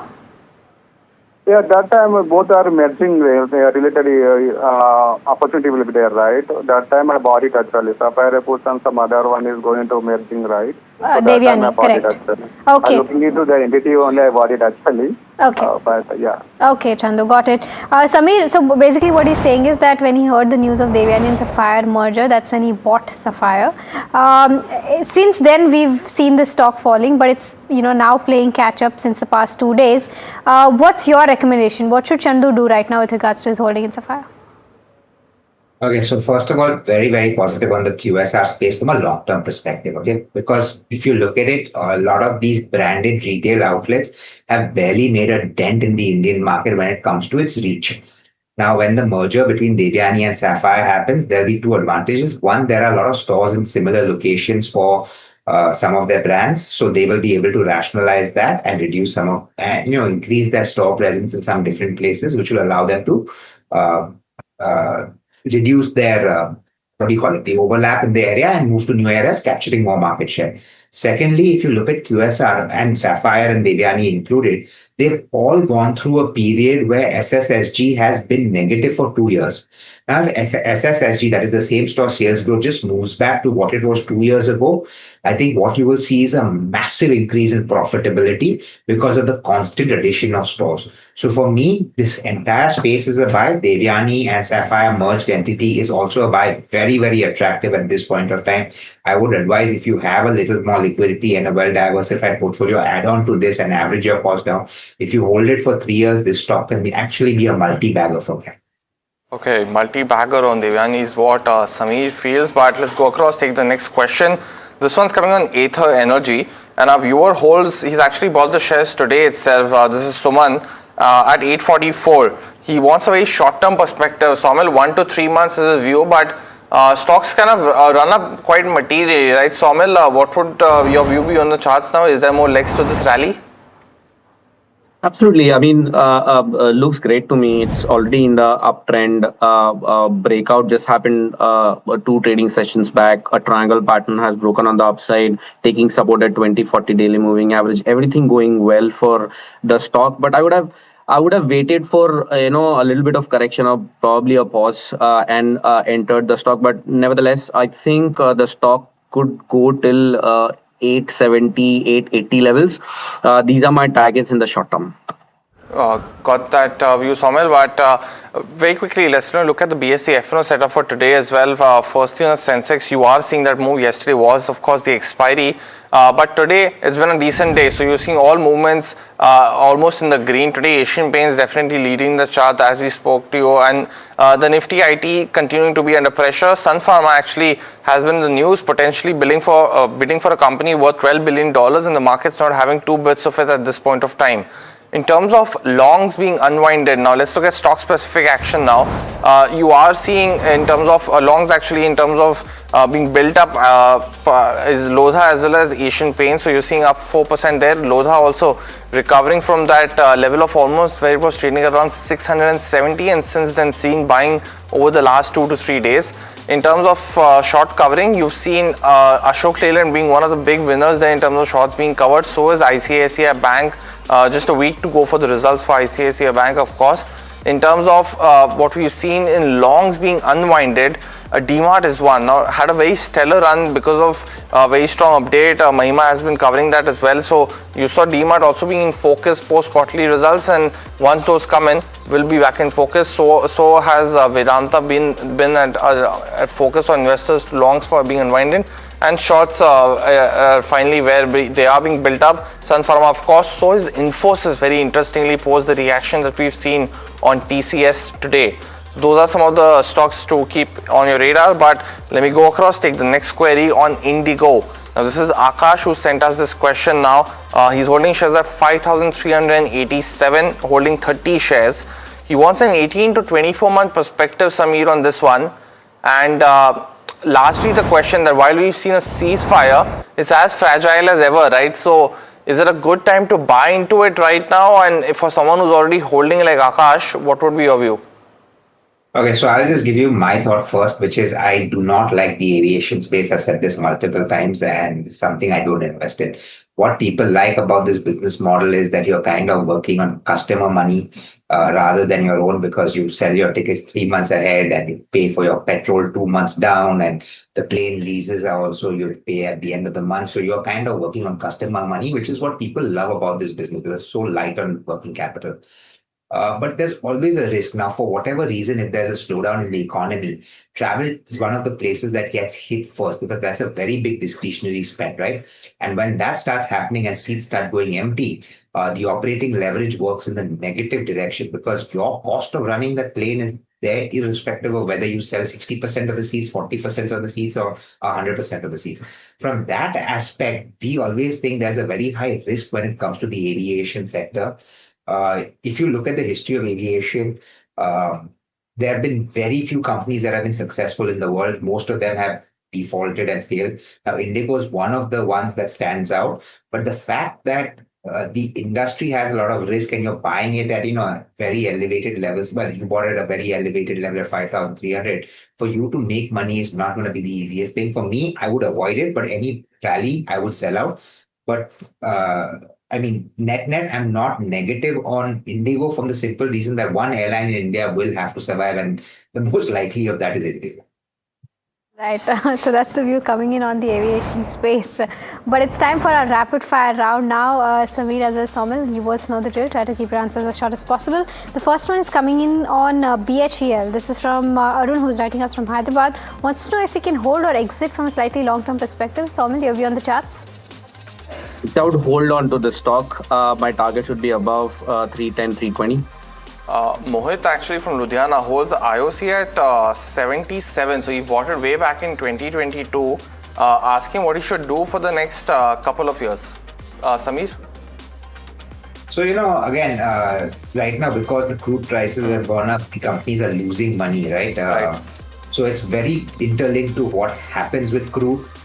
Secondly, this is a very sensitive kind of thing when it comes when government increases prices, IOC and all of course benefit, but then it hurts inflation and everything. So for me, these HP, BP, IOC have always been an avoid. So I would not touch it, and I would sell out actually. Okay. NTPC Green is the next one. 1,000 shares bought at the levels of 98. Good time to add 500 more shares, Somil? NTPC Green, I'll add definitely a buy. Support at 90, 92 levels. My target should be above 115. SG Mart bought at 330 by Hari. Samir, by any chance, do you track this counter? He wants a 3-year view. So which stock? SG Mart. No, I don't track this one. Sorry. Somil on the charts, stock's up 6% today. Any view?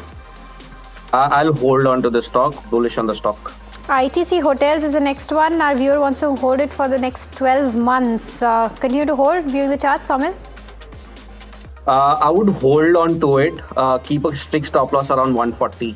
Okay. Is it the right time to buy KSB pump, Somit, is what Chandrasekhar is asking.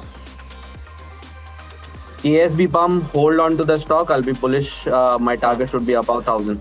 Is it a good time to invest in Keynes Tech? Gopika from Chennai is asking this. Samir, your view? Oh, valuations are a bit expensive. I like the space and I think the opportunity is great. But I find valuations, even after this sharp correction, if you look at the 1 year, 1.5 year period, valuations still look a little bit expensive. But yeah, accumulated over the next year, slowly, any corrections maybe buy. Right. Quadrant Future Tech bought at 385. Is it the right time to add more, Somil? Which stock you said? Sorry? Quadrant Future Tech. Quadrant Future, yes. Okay, so I'll be bullish in the short term, not in the medium term. My target should be above 340, 350 levels. Okay, Newgen Tech, hold, accumulate or sell. Our viewer is holding 20 shares at the levels of 250. Somil, your view? Sorry, I didn't catch the Newgen name. Technologies. Newgen, yes. I would exit the stock, but in the very short term, probably a spike till 500.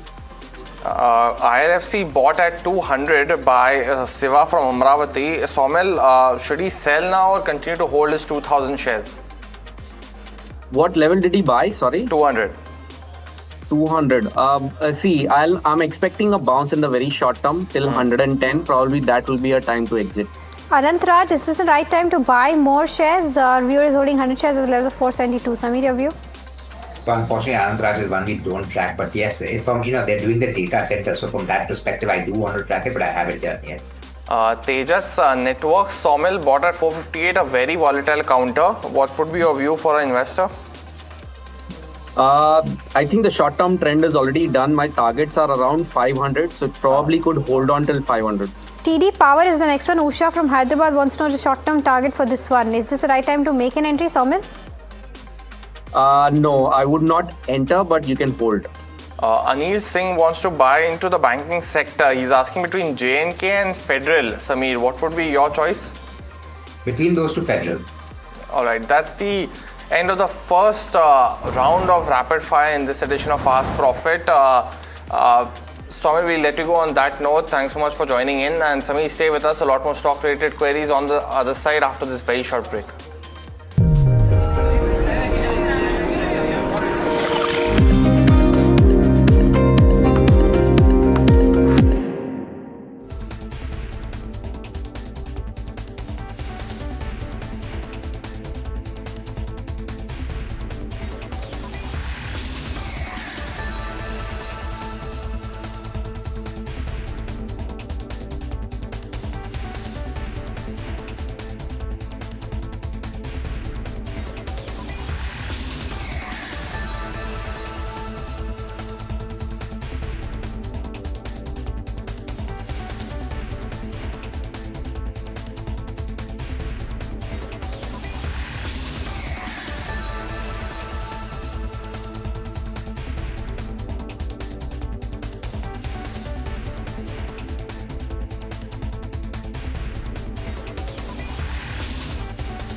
केसरिया से मन जोगी हुआ रे दिल झूमे देखो मतवारा हुआ रे केसरिया से मन जोगी हुआ हर पल मनाओ केसरी त्योहार विमल बोलो जुबान Kesari Presenting the all-knowing, all-powerful Tech Guru.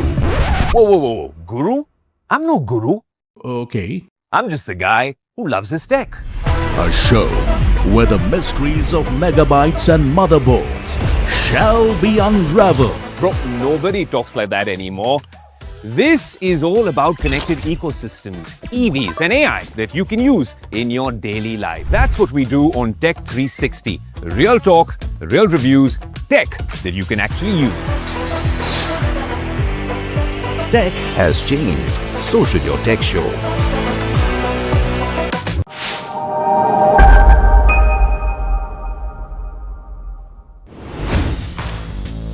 Hi, I'm Tamanna Inamdar.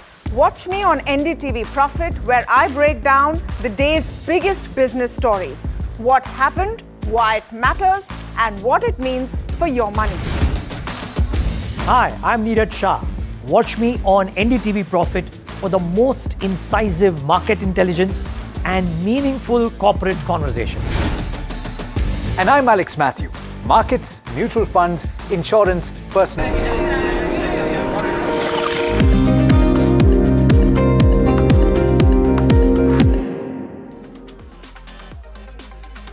Welcome back. You're watching Ask Profit right here on NDTV Profit. We still have Samir with us. Also joining in now on the technical side is Sachin Janardhan. He's AVP Derivative Research Analyst at IDBI Capital. Sachin, good morning. Welcome to the show. Throwing the first query on you is RBL Bank, actually what a viewer wants to know. Sunil from Pune holds shares at 326, Sachin, and he holds 111 shares. Now he's asking what he should do with this counter. If you can suggest a short-term target. So currently you can hold, basically the trend is up only for the stock on all the major time frames. So you can hold with a stop loss of around 300 basically, and the target might be around 340 and 366 on the upside. Okay, we've got our next caller. I think Ravi is calling us from Hyderabad. Ravi, a very good morning to you. What's your query about? Yeah, very good morning. I want to know, I have a query on L&T Finance. My time horizon is next 1 year. Okay. So just want to know at what price it's a good time to buy. Okay, Ravi, got your question. I'll take this up with Samir then. Samir, on L&T Finance, do you think these are the right levels to make an entry or should he wait? I think you can wait for L&T Finance. You see, the stock has had a massive run up over the last year and a half. Valuations have moved up quite significantly in the NDA. Now, I understand the book has become fully retailized, 97% or 98% retail loans. The microfinance arm has started to grow again. That two-wheelers is doing well. Tractors are getting more market share. So all of those are positive, but all of that is captured in the price. So for me, if you want to make a CAGR of 15 to 18% return, now you're going to have to play the growth. So they're growing at about 15%, but the valuation re-rating is not going to happen. So around 240 or 230 would be the right buying price. Actually, in this fall, the price did go down to that level. So if you get it again in the fall, then look at adding on. Got that view, Samir. But the next question coming in is on Vikram Solar. Now, a viewer actually wants to know, he is holding, this is Sharath from Tirupati. Now, he is holding Vikram Solar shares almost, he's not mentioned the quantity here, but he wants a long-term view on the stock. And he's bought at 291, holding 98 shares. Now, Samir, stocks corrected since then. The IPO price was also 332 odd. What's your view on Vikram Solar now? Puneet, you're saying the IPO price was 332, but before it listed for IPO in the grey market, Vikram Solar was selling for 400 and 420 rupees a share, right? So all of these people are sitting on quite heavy losses in this space. Now, my view on the renewable energy and the solar space. It is very positive. And if you ask me, this war that has happened should be a wake-up call and put fire under the rear end of the government to say that we need to reduce our dependence on international energy. And the easiest and best way to do it is solar and wind. So for me, if the government gives the right steps and the right incentives for solar and wind, which they are doing a little bit, but it needs to be a lot more. If they give it, you're going to see a massive run up in all of these stocks. So Vikram Solar included. The stock valuations have come off. They're reasonably priced. I think the stock can go up. My initial target on Vikram Solar is 300, 320. Longer term, of course, is a little higher. But which is my top pick in the space. I don't want to name it at this point of time unless a question later comes on. But Vikram Solar also positive. Okay, so that's the view coming in from Samir on renewable space. And by the way, the counter that he's talking about. We don't want to take the name because I was very tempted to in the question itself, but we want to keep a little bit of drama in if it does pop up. Let's see if we get a question on that one. But moving on to our next caller, I think Vijay is calling us from Punjab. Vijay, a very good morning to you. I believe you have a question on IEX. Yeah, good morning, ma'am. I want to know about the IEX. I bought 2,000 shares at 145. I have 6 to 1 year time. What will be the future of IEX? Okay, I'll take this up with Sachin then. Sachin, IEX, what are the charts indicating right now? So overall, the trend for the stock on a daily and weekly charts are down only. So the recommendation will be, because today the stock is actually hovering around the 100-day EMA, which is, I feel it is taking a resistance. So exit will be the call. Okay, exit will be the call. Got it. The next question actually coming in now is it's from our viewer on Yes Bank. Now, Samir, a very interesting one. He is actually holding 20,000 shares of the company bought at 20. With a very simple question of when could it be, if it could be the next multi-bagger, what is the expectation in the next few years? So it's a very long-term view that he's taking on. But, we've seen a new MD come in. How are you viewing the stock now, given that the other banking peers also have done well in terms of deposits and advances, at least in Q4? What's your view on Yes Bank? Okay, so disclaimer first, I'm very bullish and I have a good decent size holding in Yes Bank, okay? Now, I'll give you, people may call it anchoring bias or whatever, but since they asked when will it be a multi-bagger, I say in 3 years, it'll probably double. If you have maybe a 5-year to 6-year view, it could probably be 3 to 4 times its current price. So we're talking about 60 to 80 in 5 years, okay? Anywhere in between that. Now, why am I so positive? Look at the branch reach that they have. Given the new promoters that have come in, the confidence will come in, the ratings will get upgraded, so cost of funds will start coming down. We believe as India continues to develop over a period of time, the loans demanded by corporate India will start going up, which will allow all of these banks to start being more aggressive on their lending front. We believe NIM compression, which happened because of interest rate cuts that were happening, are now behind for the time being. So NIMs will start expanding in the short term. Profitability will rise.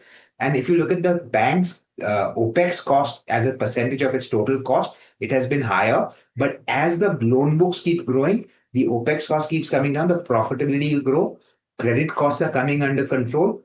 And we think over a period of the time, the stock's profitability will increase. It's gone through a lot of pain, consolidation, correction.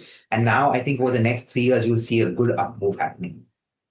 Got your view, Samir. So very interesting one Samir has given today, a couple of them actually.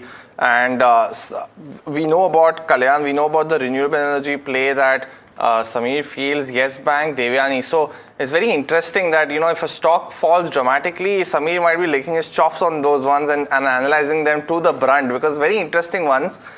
Indigo he doesn't like, he mentioned the show as well. So viewers, hopefully that gives you a perspective also of these individual names that do correct. Some of them Samir likes, some of them he doesn't. But yes, Samir, so you were saying something.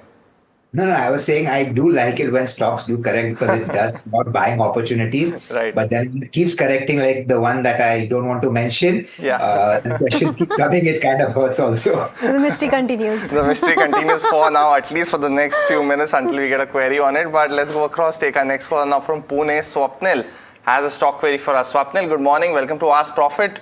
What's your query? Hey, very good morning, Puneet, Mahima, Samir, Sachin. So I brought M&M in recent lows, 3003 from 500 stocks. So I want to know for the, because I brought it in recent lows, I want to know whether I should book the profit and go to any other counter in the same sector. And my question goes to Samir, particularly for the long term. And by the way, I'm very fan of Samir's candid reviews. He is very candid on his reviews. So thank you for that. Got it, Swapna. So see, if you're going to Samir, he has a long-term view here. So I don't know, Samir, if you would recommend selling now, because he has gains of almost a lakh right now, given he's bought it at 3,003 rupees per share. But your view on M&M for Swapnil? Okay, so first of all, thank you for the kind words that he gave. Yes, you're right, Puneet. I only give long-term views. I'm not someone who can. I mean, I can give short-term views, but I prefer not to. And on Mahindra and Mahindra, we remain very constructive, very bullish. We've told you over a period of time the way Anish has, tightened the ship at Mahindra. The return on equity has been moving up. He's not making unnecessary investments. He's selling assets of businesses which are not part of the core or which, he doesn't feel he can scale up. So these are all great moves which are being done. And the stock shareholders have been rewarded because of that, capital allocation. We think the tractor space, they're the leader, will continue to grow. The electric vehicle space, they're early movers, and I think they're going to be able to capture more market share. The subsidiary companies, the realty arm, the hospitality arm, the finance arm, all are scaling up very nicely. So as those stock prices move up and you do a sum of the parts, the overall valuation of M&M should go up. So long term, very bullish. But if you're asking for a very short term, I think you're better off asking the technical analyst on where the resistances are for the short term. Okay, so that's the view coming in on M&M. Why am I laughing is because Puneet has managed to find a query. See, I didn't manage anything. I don't have any reference. It just propped up on our screens, and we've just taken this query, pinned it up, and hopefully taking this query. But which one is it? Basically, it is on SW Solar. This is coming in from Shankar, who's writing us from Bengaluru. He says that he's planning to invest into around 200 shares of this particular counter. And Samir, he wants your view on this one. So the bag is out. The cat is out of the bag, and the mystery is resolved. We're talking about SW Solar. Samir, what's the view? Yeah, so my view remains a buy. The Reliance order is taking a lot longer than we would have hoped for. But I'm just waiting for, the Reliance order to flow through to Sterling and Wilson, which eventually has to come, given Reliance is the parent, owns 36% of the company. And if you're going to put in 10 gigawatts, say, even if you give 3 gigawatts to one of your subsidiaries, that changes the dynamics of your own subsidiary, right? So that will come through. Of course, they've got a lot of orders from other players. Your parent company has also given a nice big order, which is an open-ended order saying that we will continue to work on these parameters. It's a cost-plus basis. And if all of these things continue, leverage plays through. Sterling and Wilson, like I said, for me, it's a 3-year multi-bagger story. I'm very heavily invested. Again, anchoring bias, but very positive and have a buy recommendation. Got that view, Samir. And I think the last time we spoke to Samir, stock was hovering around the 176 odd mark. It's still there. It hit a low of almost 148 on Monday, the 30th of March, and then of course seen the buying. So it would have been great to get Samir on that day itself. But of course, that view stays positive, at least on Sterling and Wilson for now, and definitely the impending order to. Sorry, Samir. 260. Sorry, Samir, you were saying something. Can you repeat that? I said I've been bullish on this stock since 240. So I've seen 240 going down to 140 also, right? So it doesn't matter on the day. The point is I have a long-term bullish view. I cannot predict where the bottom of the market is. But if you have patience, this is a stock. Remember, it's been 800 about 2 years ago. I'm not even talking of 800 right now. I'm saying let it go to 500 over the next year and a half. I'll be very, very happy. And like I told you, I have a 4-digit target, but that will take 3 to 4 years. Most certainly, but definitely no one likes the stocks going down, and at least at a level that the volatility that we see in Sterling and Wilson. Got the view, Samir. The next question coming in on Tata Tech, Sachin. Our viewer Venkatraman actually holds shares at 700. He's bought 200 stocks. What should he do, Sachin, with this counter now? Overall, since actually inception of the stock is making lower high and lower low pattern. So on all the time frames, basically daily, weekly and monthly, the stock is in a series of a downtrend basically. So such a stock, whenever there is a bounce, and I have seen a bounce of more than 33% in this stock in a period of 1 to 2 months, but still it makes new low. So any rise in this stock is a bull trap basically. So I feel one should exit this stock. Okay, all right. So that's the view coming in on Tata Tech. I think we've got our next caller. Sharad is calling us from Chennai. Sharad, very good morning to you. I believe you have a question on Fino Payments. Yeah, good morning. I am a senior citizen. I am holding 10,000 Fino Payment Bank shares. 10,000 Fino Payment Bank. Yeah. My cost is more than 300 rupees. So what should I do? Whether I should hold it, exit or average? I am a long-time investor, maybe for 2-3 years. Got it. Sharad, just trying to understand here, because you're sitting on a huge loss, 6.5 lakhs is what I'm seeing. What was the thinking behind buying Fino Payments at that 300 mark? I was expecting they will get the SFB license and all. I bought it when they got that in-principle approval for SFB. Okay. Okay, got your question. And since you're a long-term investor, I'll go to Samir for this particular counter. A lot of developments have happened, right, post that for this particular counter. And that's we've seen a downhill since then when we talk about Fino Payments Bank. But considering that he's sitting on a huge loss right now, Samir, what would you recommend him to do? So, this is a huge amount he's invested, and unfortunately, I don't have a view on Fino Payments. So I don't want to even tell him to sell and buy something else, because somebody who knows Fino Payment should discuss it, because I don't have any view on that. Fair. Sachin, from a longer term view, longer term charts perspective, would you be able to give a perspective on Fino Payments?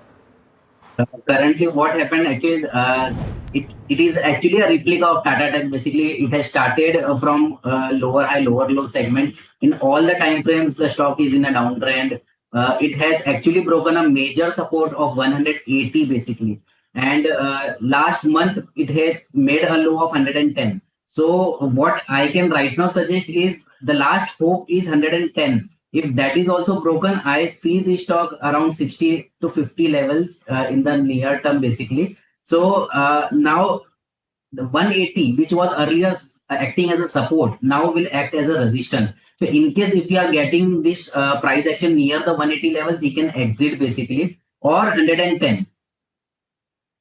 Because, Mahima, this has been a very interesting counter in that sense. What could go wrong has gone wrong. And I think the latest news that was that the CEO was arrested as well. But post that, we've seen the quarterly update come in, a very strong growth in disbursement. But the asset quality has been a very big concern for investors. And hence, you're seeing that stock correction of almost 48% from the highs as well. But just if Sharad is already watching this, still watching this, we would want you to come back probably on Monday to get a fundamental view again on this one, since he's a long-term investor. I think it's better for him because 16.5 lakhs is what he's sitting at a loss on.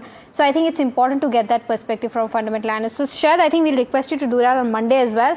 But moving on to the next question, it's coming in on HDFC AMC. Our viewer Venkat from Hyderabad has bought it at the levels of 2320. He's holding 44 stocks. Says wants to hold it for the next 2 to 3 years. What should be the next course of action for him? Samir, is it a good hold for the next 3 years? Absolutely. Continue to hold. Whenever you get a correction, so we have an accumulate rating. We have a target price of about 3,600 1 year, 4,200 2 years. But whenever it comes closer to 2,200, 300, keep buying this stock. This is something that's going to be a long-term compounder. If you have 10 years horizon, don't be surprised if it's like maybe 5 or 10x, because the operating leverage is incredible. There will be volatility. It can go down whenever markets fall because AUMs will shrink.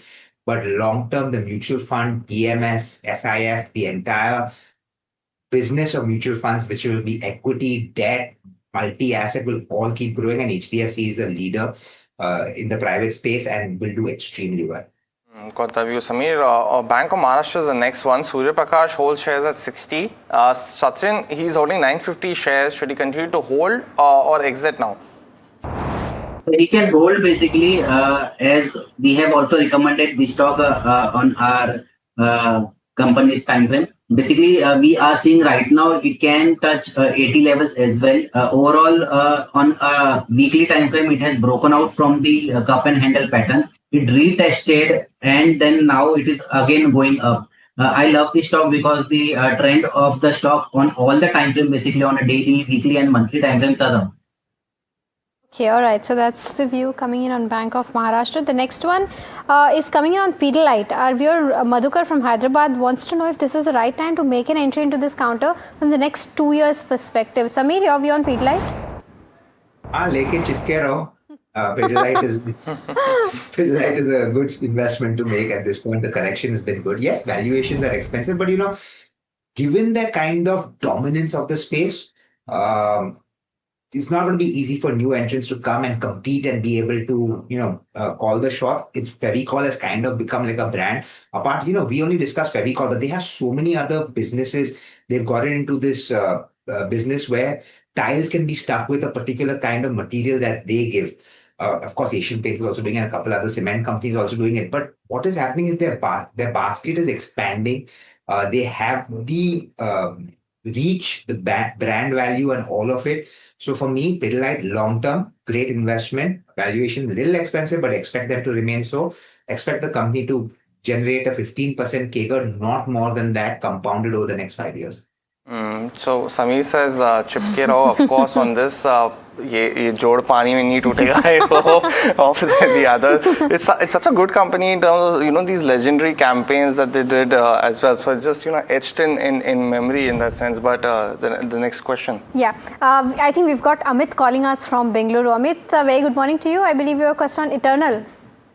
Yes, happy morning to all the experts. I wanted to ask about Eternal. I do not hold any stock right now. Okay. I wanted to know if it's right time to enter for the next, I'm looking for an outlook for the next 1 to 2 months. 1 to 2 months. Okay, then I'll take this up with Sachin. Sachin, 2 months outlook on the charts for this one. 238 is what it's trading at right now. So overall, on a daily and weekly time frame, the stock is not that good. But what happened actually last month, the high was 244.50. Current month it has broken that high. So on a monthly time frame, I can see from 1 to 2 months perspective, I think the stock can go up.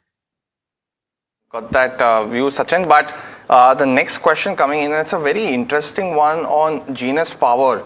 Now, Murli Mohan from Kerala has taken the time to type a very detailed question, and thanks so much for that, Murli Mohan, because he's holding shares at 250. And he wants a long-term view, Samir. Now, he's mentioning that for the last 10 quarters, company has given decent results, very strong growth, essentially both on revenue and profit. But the PE is at 15 versus the industrial PE at 25 for the industry. So how are you viewing Genus Power? I hope you have coverage on this one, but what should you do with his 1,500 shares? So I don't have a view on this one, but I can tell you about the power space. We've discussed this multiple times. For me, the next 3 to 5 years, you're going to see acceleration in demand for power, setting up of capacities. We just discussed it earlier, why I'm saying we need energy independence. And any company that is, I don't know what this company does, but any vertical, be it the generators, be it the people who set up the power plants, the people who make the transmitters, the capacitors, the inverters, who set up the power lines, all are going to see huge demand and huge growth. So this is a space one should stay focused. Just focus on where valuations, if you're saying this is a stock trading at 15 times, figure out, is it trading at 15 because the ROE is poor or because the growth is slower than the competitors? If either of these two is there, then that is the reason it'll keep trading. Unless they can move up on the ROE chart or increase their growth. And because of, growth comes because if you're more competitive. So see where the weakness for this counter lies. And if they can overcome that. If they can, then what stops the PE from going from 215 from 25? Nothing. So just focus on those factors. I don't cover this one, but this is what you should focus on when you study the company. Right, time for our second rapid fire round. Samir and Sachin, try to keep your answers as short as possible to buy, sell and hold. The first one is from Sunil, who's writing us from Bengaluru, asking about Patel Engineering. 500 shares bought at the levels of 103. What should he do, Sachin, on the charts? Patel Engineering, overall, I see the stock is in a downtrend, so exit will be the call. Vijay from Chennai wants to know about SBI, Sachin, for a short-term view. What is it a good time to buy? Yes, I like this stock. Basically, all the PSU banks are in a uptrend, so he can buy, yes. Nuama Wealth, 25 shares bought at the levels of 1230. Any outlook on this one, Samir, from a long-term perspective? Yes, very positive on this space of capital markets, which is more fee-based, buy. Ranjit wants to know about metal names, Sachin, if it's a good time to buy into JSW, Steel, Tata or SAIL. What would be your recommendation? So comparatively, in all the three, Tata Steel will be good. Ircon is the next one. Pooja wants to know if this is the right time to buy this counter. Sachin, your view on the charts? Stock is in a series of a downtrend. Today only it has taken resistance at 50 DEMA. I won't buy right now. Physics Wala is the next one. Our viewer wants a view. This is Harsha from Andhra Pradesh. Sachin, on the charts, what would you recommend? Physics Wala, right? Physics Wala, yes. Stocks trading at 101, of course, below, very close to its IPO.